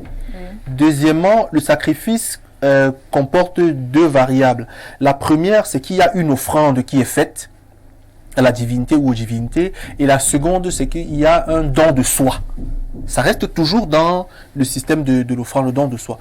Et troisièmement, en fonction du besoin, vous voyez, il y a plusieurs types de sacrifices. Même chez les chrétiens, bon, je ne suis pas chrétien, vous le savez, mais Jésus est un sacrifice de la spiritualité chrétienne, oui, pour racheter le péché, me semble-t-il. Si je dis une bêtise, vous allez me corriger. Mais il y a toujours un système dans lequel la spiritualité, on sacrifie une chose à la divinité. Donc, il y a plusieurs formes de sacrifice. On peut avoir l'immolation, on peut avoir la libation, on peut avoir la propitiation, on peut avoir l'hostie, l'holocauste. L'holocauste, rien à voir avec ce qui est passé chez les juifs. Hein. C'est un sacrifice qui est juif, mais qui concerne autre chose. Donc, il y a plusieurs façons de sacrifier quelque chose comme ça. Mais l'idée est, en fait, pour le cas des musulmans, me semble-t-il, l'idée est de demander la purification et de racheter une espèce de péché, donc, ou alors un chapelet de péché. Donc, en sacrifiant le mouton, on dit à la divinité, ok, prends ce que nous t'offrons et en retour, accorde-nous ta miséricorde, accorde-nous ton pardon, etc. Sauf que le sacrifice rentre dans ce que j'ai dit ici il y a quelques semaines, dans ce qu'on appelle la magie cérémonielle. Donc, on ne sacrifie pas tout, on ne sacrifie pas n'importe comment et à n'importe quelle heure. Pour sortir, chez nous par exemple, mais je ne vais pas décrire le rituel, pour sacrifier, il doit y avoir un pouvoir qui est mystique et qui vous demande de transformer ce que vous sacrifiez en autre chose. Vous voyez. Donc peut-être c'est un poulet. Vous devez dire au poulet, bon, tu es le poulet, désormais tu es l'animal du sacrifice pour racheter peut-être la guérison, tout ce que vous voulez. Donc, à mon sens, c'est une symbolique forte parce que les musulmans demandent à Dieu la miséricorde et en retour, lui donne un animal de par les effluves, le sang, la chair, tout ce que vous voulez pour pouvoir avoir, je suppose, la paix et la bénédiction. Merci. Marie-Ange Otou, pardon, pour vous, que représente la fête de la Tabaski? Pour moi, la fête de la Tabaski, c'est une grande famille, c'est la réunion d'une grande famille autour du mouton. Et quand on regarde la fête de la Tabaski, on se souvient du sacrifice que Abraham avait fait au Seigneur. Bon, juste c'est le Coran, Ibrahim. Fait au Seigneur. Donc, pour moi, la fête de la Tabaski est la plus grande fête des musulmans. Justement. On sait qu'elle est fêtée 2 mois et 10 jours après la fête du Ramadan. Donc, c'est une grande fête. Et voilà, les musulmans, ils ont 2 fêtes, je crois, au courant de l'année.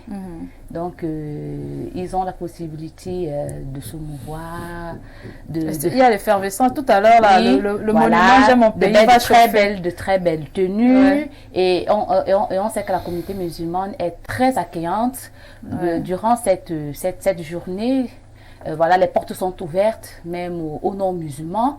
Vous avez la possibilité de vous rendre là-bas, de manger. Pourquoi vous Parce qu'il sera certainement invité tout à l'heure. Vous n'avez pas besoin d'être invité. On les connaît comme des personnes très, très, très accueillantes. Donc voilà, c'est Monsieur Fangodo, je vais parler, on va dire que c'est le mangement gratuit des non-musulmans aujourd'hui. Ok, d'accord. Moi, je profite justement pour saluer tous mes amis musulmans qui nous regardent. Je connais un ami musulman qui est... Il est attaché des numéro 2, je crois, à l'ambassade du Sénégal. Je vais saluer beaucoup d'autres. Je vais passer. Il t'a invité, Olivia?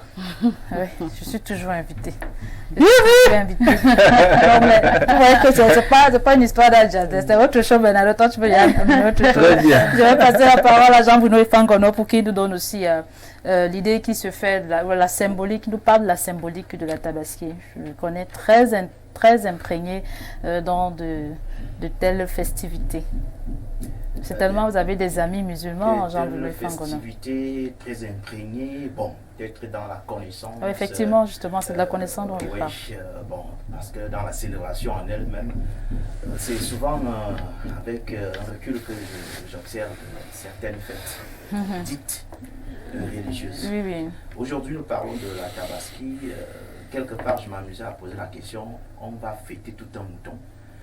Donc, vous comprenez que nous sommes déjà dans autre chose. Heureusement que nous avons eu l'explication et même aussi la profondeur de la pensée de Bernardo qui a rappelé qu'il s'agit en effet que du sacrifice. Le sacrifice qui n'est que la monnaie d'échange pour une situation à une autre.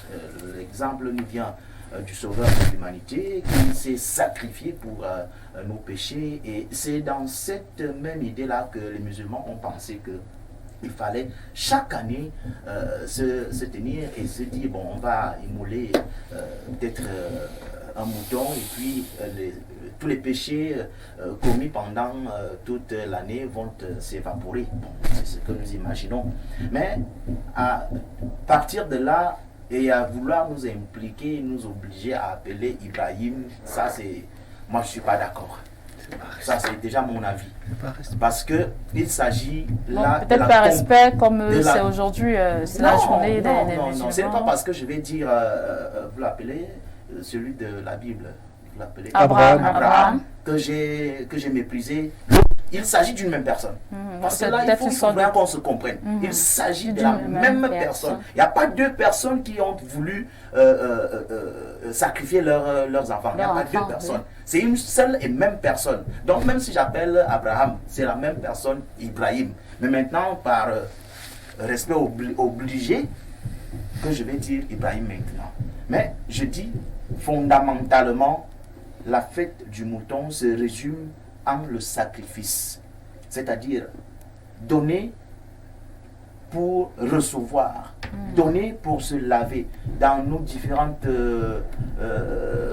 coutumes, nous avons ces habitudes-là. Même quand on vit au quotidien, on sacrifie au moins quelque chose. Peut-être pour Olivia, peut-être pour Madame Outou, peut-être pour Blériot, ou bien Bernardo.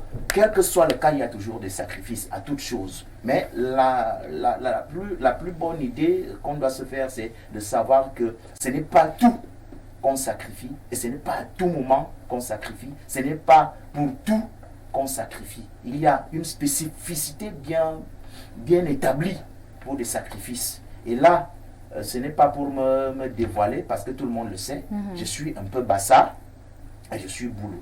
Je parle de ce que je connais, et nous ne sommes pas sur ce plateau pour parler ouvertement de ces choses-là. C'est ce que font les musulmans aujourd'hui pour essayer de se racheter et racheter aussi l'humanité, ceux qui sont autour d'eux. Maintenant, à revenir sur ce que disait Madame Outou, je voudrais vous dire que ce sont des gens que je connais très bien. Oui, ils sont accueillants, ils sont tout ce que vous avez dit, leurs portes sont ouvertes, mais vous irez manger du couscous. Après, Comment vous allez ça? boire le foléré. Comment ça, Jean-Bruno Fangono? Parce que le mouton, il a été déjà partagé aux voisins, et puis à la maison, là, on fait un peu de foléré, et puis on se dit, ceux qui vont venir, c'est avec ça qu'on va les accueillir. Ce n'est pas trop ce que vous pensez là. Moi, pour avoir fait beaucoup de temps avec eux, c'est le matin encore que ça passe très vite. Vous avez parlé de la place J'aime mon pays. Oui, j'aime c'est mon maintenant. pays. Oui, effectivement. Après là, ça sera fini. Et puis on ira au quartier. D'accord, Jean-Bruno Fangono. Pierre Biron Yemek, votre avis, la symbolique de la fête de la Tabaski? Ben, il y a des fêtes religieuses et il y a la fête de la Tabaski. J'ai suivi M. Fangono dire qu'il peut appeler Abraham ou Ibrahim. Non, les chrétiens ne se sont pas arrêtés sur le sacrifice d'Abraham. Les musulmans se sont arrêtés sur le sacrifice d'Ibrahim. L'histoire est racontée dans les deux livres sacrés. Mais il y a des différences fondamentales. Dans l'islam, le fils sacrifié, c'est Ismaël. Dans l'islam, le fils sacrifié, c'est Ismaël, alors que dans la chrétienté, le fils sacrifié, c'est Isaac. Ça, c'est... Et donc, on n'est pas là dans la guerre de religion, mais revenons dans l'idée même et la symbolique.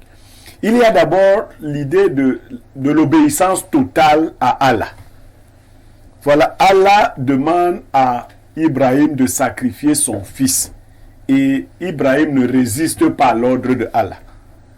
Ensuite, il y a le principe de la miséricorde et de la bonté d'Allah, qui envoie de manière divine un mouton pour être sacrifié à la place du fils d'Ibrahim. Ismaël sera donc sacrifié, ne sera pas sacrifié, mais c'est le mouton qui sera sacrifié à la place. Les musulmans considèrent que l'Aïd el-Kébir est leur plus grande fête. Bien évidemment, c'est une fête éminemment religieuse. Elle est au-dessus même de la fête que vous avez de la fin du Ramadan. De la fin du Ramadan. Nous devons les accompagner dans leur fête. Bien que le Cameroun soit un État laïque, nous avons l'habitude de fêter les fêtes religieuses. Chez les chrétiens, je crois que les chrétiens catholiques ont pour plus grande fête le 15 août. Je ne sais pas. C'est la plus grande fête Je catholique. sais absolument pas. Voilà, Ah c'est... bon. Donc, on va pas s'étendre sur ça. Nous sommes chez les musulmans aujourd'hui. Et le mouton qui a été sacrifié à la place de l'homme a gardé une grande symbolique dans toutes les traditions mystiques et religieuses.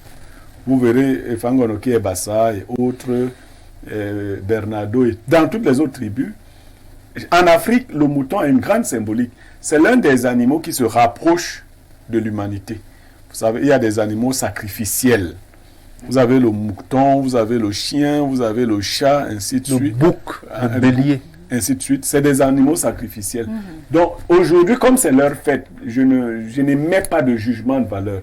Je n'ai pas pu dire tout ce qui est savamment écrit dans le Coran parce que je ne suis pas musulman. J'ai lu un peu.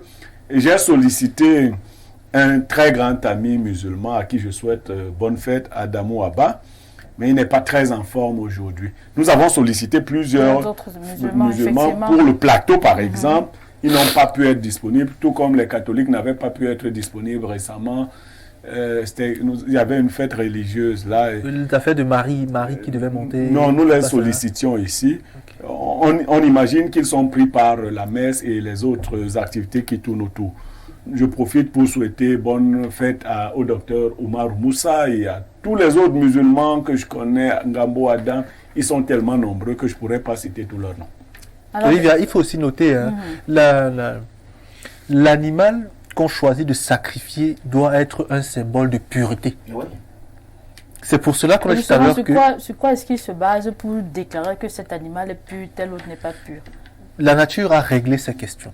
C'est-à-dire, en fonction du vécu de certains... Déjà, on considère un animal impur, l'animal qui, au quotidien, mange parfois de la chair humaine ou d'autres choses qui prennent la vie. Vous voyez, par exemple, le lion mange les antilopes.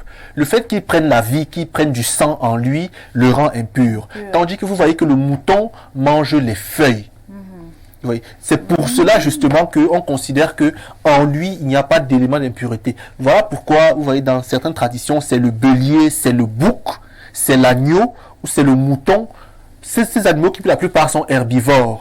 On considère, parce qu'on détermine que leur nature sanguine n'est pas polluée par d'autres sangs qui viendraient la corrompre, cette nature-là. Vous voyez un peu. Donc, c'est un peu ça. Et comme je dis, c'est pas à chacun d'aller prendre un mouton et d'égorger. Non. Les musulmans le font sous forme de rituel. Il y a une façon de faire, il y a des termes qu'on emploie, il y a une position qu'il faut avoir, il y a un mouvement qu'il faut avoir. Donc, il y a un tranché direct. C'est pas quelque chose qu'on devrait banaliser à mon sens. Parce que c'est pas toutes les communautés religieuses et spirituelles. Monsieur il peut-être parle des musulmans, mais il sait très bien que bien avant, dans l'Égypte antique, qui est antérieure à la situation musulmane, il y avait des rituels qui étaient faits pour d'autres raisons, à d'autres fins. Vous voyez. Et même aujourd'hui, il faut savoir, il va sortir par là que l'un des principes les plus importants de la vie est celui du vide et du plein. Pour être rempli de miséricorde, il faut vider quelque chose. Pour avoir une chose, il faut sacrifier une autre. Donc, pour avoir la miséricorde divine, pour avoir la paix, pour avoir la prospérité, il faut vider une chose. Même vous, pour être premier de la classe, il faut perdre un peu de sommeil. Non? Effectivement. Pour être bon journaliste, il faut celui de préparer l'émission, non? Oui. Il faut toujours sacrifier une chose pour en gagner une autre. C'est dans ce système-là donc que les musulmans se sacrifient. Bonne fête à mes frères musulmans, au lieutenant Bassir Oumana, qui est du côté de l'Ouest, qui est un bon ami à moi, et à tous ceux qui me reconnaissent. Bon, monsieur Yemek tout à l'heure nous a dit qu'on aura du mouton quelque part. Je l'attends. Il va nous y emmener. Il est paré pour l'occasion, mais je voulais encore revenir sur ce fait. Ouais.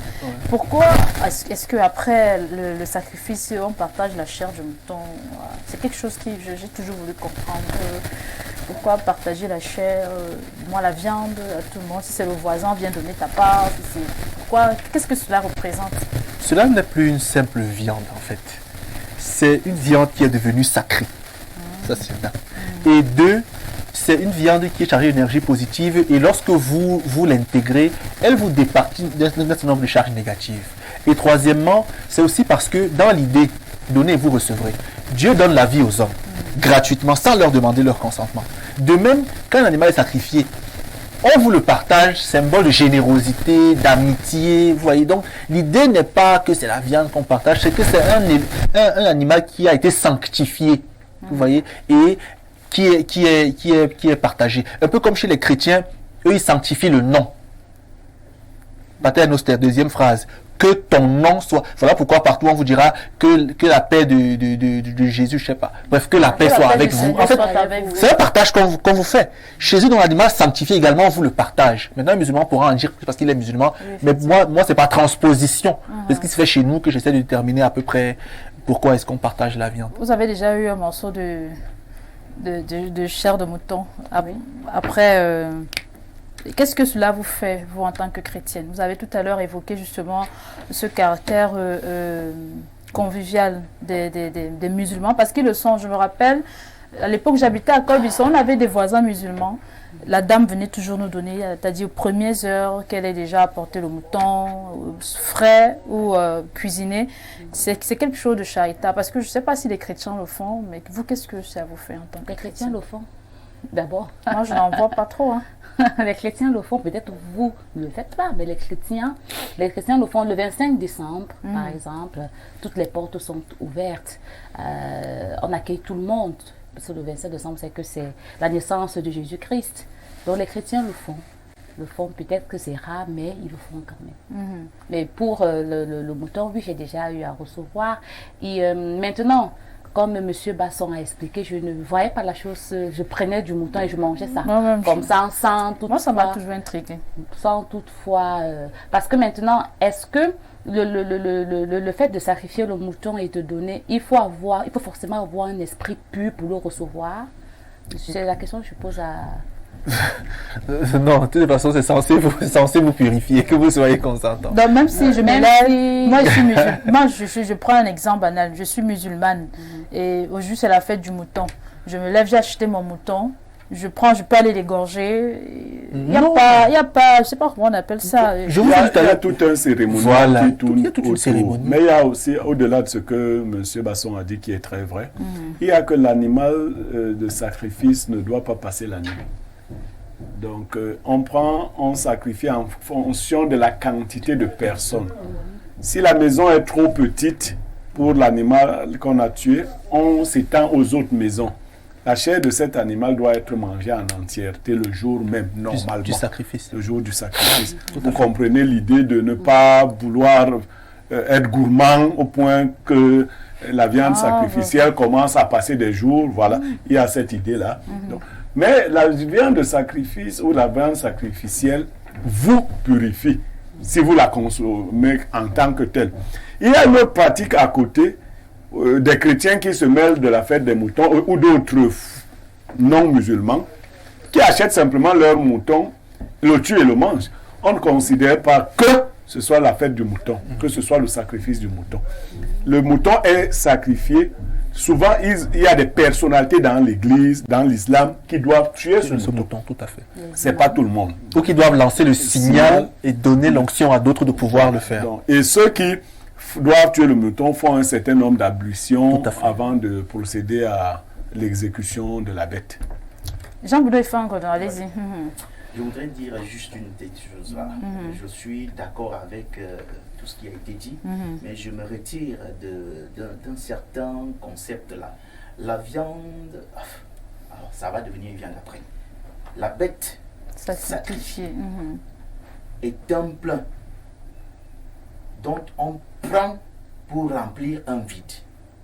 Parce qu'on l'a dit en d'autres termes. Alors, quand on fait cet échange-là, il n'y a plus rien. Cette bête reste la viande. Je vous le dis clairement. Et ce qui se passe, c'est juste que ça ne doit pas passer la nuit. Voilà pourquoi les musulmans ne mettent pas ça dans le congélateur. Parce que si on peut être deux dans notre maison et on immole notre mouton, si on a notre congélateur, on met notre viande, on se dit on peut manger pendant un mois. Oui, mais c'est que ça ne doit pas passer la nuit. Voilà pourquoi on donne ça aux voisins. Ce n'est même pas qu'il y a une puissance derrière, non, il n'y a rien. Non, monsieur Efango, ne vous parlez de ce que vous ne connaissez pas. Écoutez. Il n'y a rien dedans. Vous permettez d'abord. Non, c'est parce que j'attaque cette idée-là. Vous parlez de... Jésus disait à la femme samaritaine, vous croyez en ce que vous ne connaissez pas. Nous savons en quoi nous croyons. Parce que le salut vient des Juifs. Quand on dit chez les Bassa, exactement. Voilà ce qu'on dit chez nous. C'était de simples feuilles d'arbres. Ça a été transformé en médicament magique. On prononce sur un animal des paroles. Et la foi ou la magie, c'est la symbolique des paroles. Donc vous ne pouvez pas dire que la parole ne signifie rien. Et puis, toute croyance est égale à une réception. Si vous n'êtes pas dans ce registre de croyance, pour vous, ça n'a aucun impact. Tout à fait. Vous n'appartenez même pas au même égrégore. Vous voyez? Je ne veux pas Monsieur, entrer mais dans trop de vous allez aller sur la plage. Ne dites pas que ça n'a Bernardo, vous aucun permettez, pouvoir. il finit. Parce qu'en fait, Bruno Tami, son on peut fils, sacrifier vous une donnez la viande, parole. on vous interdit de la manger. Et moi, j'ai mangé des viandes que vous ne pouvez pas manger. Pareil pour moi. J'espère bien. Allez-y, Oui, Jean c'est Bruno. vrai. Ah bon, mais si vous dites Pareil pour moi. maintenant C'est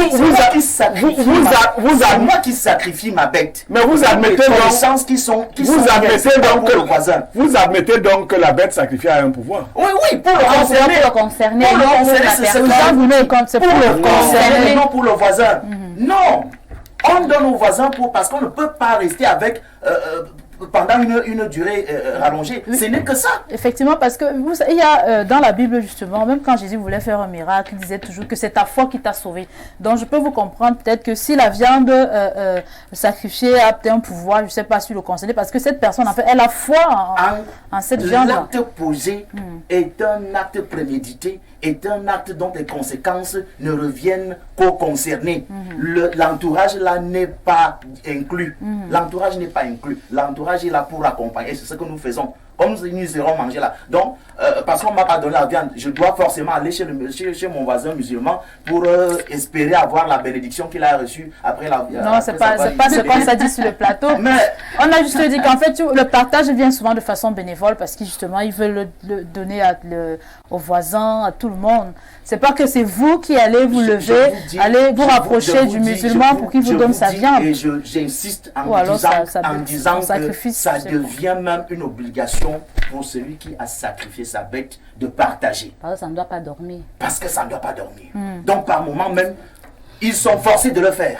Ok, d'accord. Pour vous, ils sont forcés de le faire. Parce Je dis par moment. Par moment, ok. D'accord. Bernardo Basson, vous vouliez ajouter quelque chose? Non, ça va, Coller Olivia. un mot tout à l'heure. Non, ça va. Vous savez, si on rentre dans les choses vraies, les choses profondes, on ne va pas se comprendre avec M. Effangono. Donc, je respecte sa position. Je préfère la lui concéder. Pareillement. Ok, merci beaucoup. C'est très chaud sur le plateau aujourd'hui. J'aime bien quand il y a ce choc d'idées là. C'est ça qui fait le débat. On va prendre ces quelques avis des téléspectateurs. Bonjour la jolie Bossal. Pour la thématique, moi j'ai compris que l'homme camerounais n'aime pas son altère. Chacun ne pense qu'à l'argent et rien qu'à l'argent, on dirait que lorsqu'il mourra, il ira avec cet argent. Le bas peuple souffre énormément avec ces produits toxiques et bien d'autres nuisants à la santé. Le mieux est qu'on ferme les hôpitaux au Cameroun. Comme ça, quand tu constates un danger dans le cadre de la santé, tu agonises tranquillement et attends que ton souffle se coupe. Ce pays, non. Si Dieu peut punir ces personnes qui se disent suprêmes, c'est Joël depuis Colbison qui nous écrit. Bonjour Olivia et à tous les autres panélistes. La fête la plus emblématique à l'église catholique est la Pâque. Jacques Lendor Omba depuis Odja. Non. La fête la plus emblématique dans l'église catholique, pas l'église chrétienne, c'est la fête du 15 août. Tout bon catholique le sait. Oh Bernardo, il y a un musulman qui salue votre analyse tout à l'heure. Donc vous n'avez pas fauté. Il dit bonjour à tout le panel. Félicitations à Bernardo pour la brillante explication. On dirait un grand imam. Oh là là. Bon, est-ce qu'on applaudit quand il y a des réactions? Non, on n'applaudit pas. On continue. C'est Mahmoud Hussein. Un éclairage pour le partage. La viande de mouton doit être divisée en 3 parties égales. Donc, une partie à donner aux nécessités aux pauvres, une partie pour ses amis et proches, une autre pour la maison. Et la viande peut être conservée, peu importe la durée. Justement, Olivia, la partie qui est donnée aux nécessiteux, c'est pour racheter leur souffrance et demander à Dieu de les aider à s'en sortir. Pour les voisins, est-ce qu'on déverse une espèce de miséricorde autour de vous, voyez donc l'idée. Je vois Jean-Bruno qui rigole. Non, on peut ne pas être d'accord, hein, mais il faut être dans un système de croyance et de pensée pour comprendre les éléments mystiques qui sont déversés dans ce courant-là. Ok, bonjour au panel. La fête du mouton commémore l'acte de soumission du prophète Abraham envers Dieu à travers le sacrifice rituel d'un mouton. Dans le Coran, le prophète Abraham a reçu l'ordre divin de sacrifier son fils dans ses rêves et s'apprête à le faire pour prouver sa foi. Ce rituel est de nos jours un signe de dévotion hautement symbolique. Un mouton qui ne serait pas égorgé le jour de l'Aïd n'est pas un vrai mouton, il est totalement halal. C'est un hadith. Haram. Je m'exerce. Aram. Je crois que je vais bien tourner ma langue. C'est un hadith, je ne sais pas si je vais bien prononcer. Hein, Oui, là, c'est bon. ok, d'accord. Qu'il aurait prescrit. Pour respecter tout cela, l'Aïd, chez nous, est encadré par la grande mosquée de Tinga. C'est Fabio Tama qui nous écrit. Bonjour le panel, la fête de Pâques est la plus grande fête chrétienne. Message à Blériot, Ongambarga, Roger, parfait, depuis Ngoulemakong. Vous voyez que la personne fait une grosse erreur. Elle dit la plus grosse fête chrétienne. Moi, je parle de catholique. Chez les catholiques, la plus grande fête, c'est le 15 août. La montée de Marie au ciel. Ça, c'est vrai. Donc, je ne parle pas des chrétiens. Moi, je parle des catholiques romains. Ok. Voilà. Monsieur Efa parle de ce qu'il ne maîtrise pas. C'est Anas Fadil qui nous... Bon, monsieur Efangono. Monsieur Efangono. Vous allez quand même tolérer un peu. Peut-être que les téléspectateurs voulu se sentir proche de vous, monsieur Efangono. Vous n'allez pas lui tenir rigueur pour cela. Non, il faut qu'il sache donc que je m'appelle. Donc maintenant, Anas Fadil, c'est monsieur Jean-Bruno Efangono dorénavant. Bonjour Olivia et à tous les panélistes. Il est important de considérer et de donner du respect à la religion des autres, mais gardons-nous de donner des explications qui ne soient pas conformes quant à certaines vérités concernant le sacrifice. Je voudrais demander à Abderio et à Basson de se retenir parfois en ce qui concerne certaines choses. Le mouton de la Tabaski n'est pas bien pour les chrétiens car c'est un sacrifice. C'est l'apôtre Epson. Les chrétiens doivent faire attention aux viandes sacrifiées. Bonjour le panel. Tata Olivia, n'oublie pas mon message. Oh, merci. Bonjour Olivia, très beau plateau. Dites à monsieur Niemé que la fête chrétienne catholique la plus importante, c'est la fête de Pâques. C'est Francis Gono qui vous revient encore. Golbison. La plus grande fête chez les catholiques, c'est la fête de Pâques, monsieur. Monsieur Niemé vous intrigue tout simplement. Comment vous ne le comprenez pas? Bonjour à tous. Je suis sérieux. S'il y a un catholique ici, il va vous dire quelle est la plus grande fête catholique. Il a distingué catholique et chrétienne. Vous êtes catholique, n'est-ce pas? Oui. Mais c'est le 15 août, la plus grande fête catholique. Maintenant, je dis à celui-là, je parle là d'autorité. Celle qui est l'égrégore catholique, c'est Marie. Ne parlez pas de ce que vous ne connaissez pas donc. L'égrégore chrétien, c'est Jésus. L'égrégore catholique, c'est Marie. Il faut le savoir. Je vous comprends. Donc la plus grande fête catholique romaine, c'est la montée de Marie au ciel. Le 15 août, l'Assomption. Voilà. Bonjour à tous sur le plateau. La Bible dit dans 1 Corinthiens 10 que tout ce qu'on sacrifie, on sacrifie aux démons et non à Dieu. Donc c'est une communion avec les démons, 6 choses des musulmans. C'est Vladimir de Kouaban. Bon, c'est aussi l'avis d'un téléspectateur. Hein. Ok Olivia, dis à ta collègue que les musulmans ont d'autres fêtes. Bon. Bonjour à tout le panel, particulièrement Ange-Marie Otou. Vous êtes très éloquent dans vos propos et surtout très posé. Monsieur Niemé, vous incarne la sagesse qu'on gèle comme tue les Camerounais. C'est Brice de Vannes. On va une fois prendre votre dernier avis sur le sujet du jour, Otou-Marie. Ange. Pour poser la question. Non, votre avis de fin, votre conclusion sur ce que représente la fête de la Tabaski. Pour moi, la fête de la Tabaski, c'est une commémoration des musulmans. Voilà, c'est une grande réunion des familles autour du mouton. Le mouton qui est on va dire, qui est un animal très important. Sacrificiel. Oui, sacrificiel et très important pour eux. Donc voilà. Ok, merci. Bonjour Olivia, mes hommages à ton riche panel. Un respect particulier à l'intelligentsia de votre plateau. J'ai nommé Pierre Berriot et Bernardo. Mes encouragements à Jean-Bruno Efangono pour le thème du jour. Contrairement à ce que disait Berriot au sujet de la plus grande fête chez les chrétiens, ce n'est pas l'Assomption, mais plutôt la Pâque, mort et résurrection de Christ. Bonne fête à tous les musulmans du monde entier. C'est signé Bertrand et Banda. Jean-Bruno Efangono, votre mot de fin. Alors, mon mot de fin, c'est juste pour souhaiter, finalement, bonne fête à tous les musulmans, parce que c'est par là qu'on devait achever. Tout est bien qui finit bien. Nous sommes mes amis, d'ailleurs, depuis mon enfance, on se connaît très bien, et puis j'ai évolué dans le monde professionnel avec grand nombre des musulmans. Je vais particulièrement saluer mes amis qui nous regardent depuis Galbidje. Là, nous sommes dans la ville de Garoua. Il y a Soumoun qui nous regarde, il y a également Aminatou, ce sont les filles du maire de Benoît II. Moi, je vais saluer ce matin Anas Fadil qui nous regarde depuis Garoua Boulaye. Je vais aussi saluer Alim Zouber qui nous regarde depuis la Belgique. On va continuer. Bonjour à vous sur le panel. Monsieur Basson, au départ du terme, a dit ne rien savoir sur la symbolique de la Tabaski, mais à l'écouter, on dirait l'imam lui-même. Quelle ironie du sort. Bernardo Basson, votre mot de fin. Bon, j'ai bien confessé que je ne suis pas musulman et que je pouvais me tromper sur beaucoup de choses. La question du sacrifice n'est pas propre à l'islam.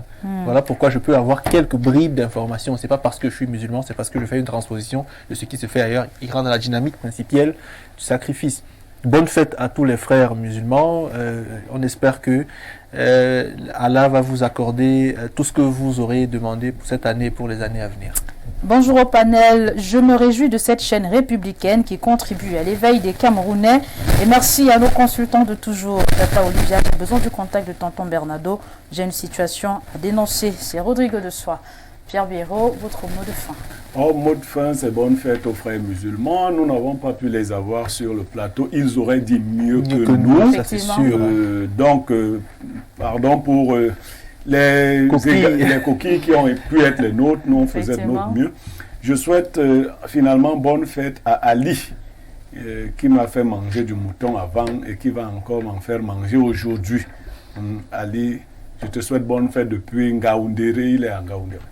Merci beaucoup à vous tous d'être passés sur le plateau. Je pense là à Marie-Ange Autou, je pense également à Pierre Biérot-Niemek, je pense aussi à Jean-Bruno Efangono. Merci pour votre contribution ce matin. Je pense également à notre invité permanent, Bernardo Basson, le juriste du plateau. C'est la fin de votre programme culte, c'est la fin de votre émission. 12h, c'est le JT bilingue. 13h les Amazones, 17h le Grand Soir, 19h le journal en langue anglaise, 20h le journal en langue française. Bonne fête une fois de plus à toute la communauté musulmane. Réjouissez-vous avec beaucoup de sagesse. Moi je vous quitte sur ce conseil de vie. Les échecs servent de répétition. Au succès. À demain 10h.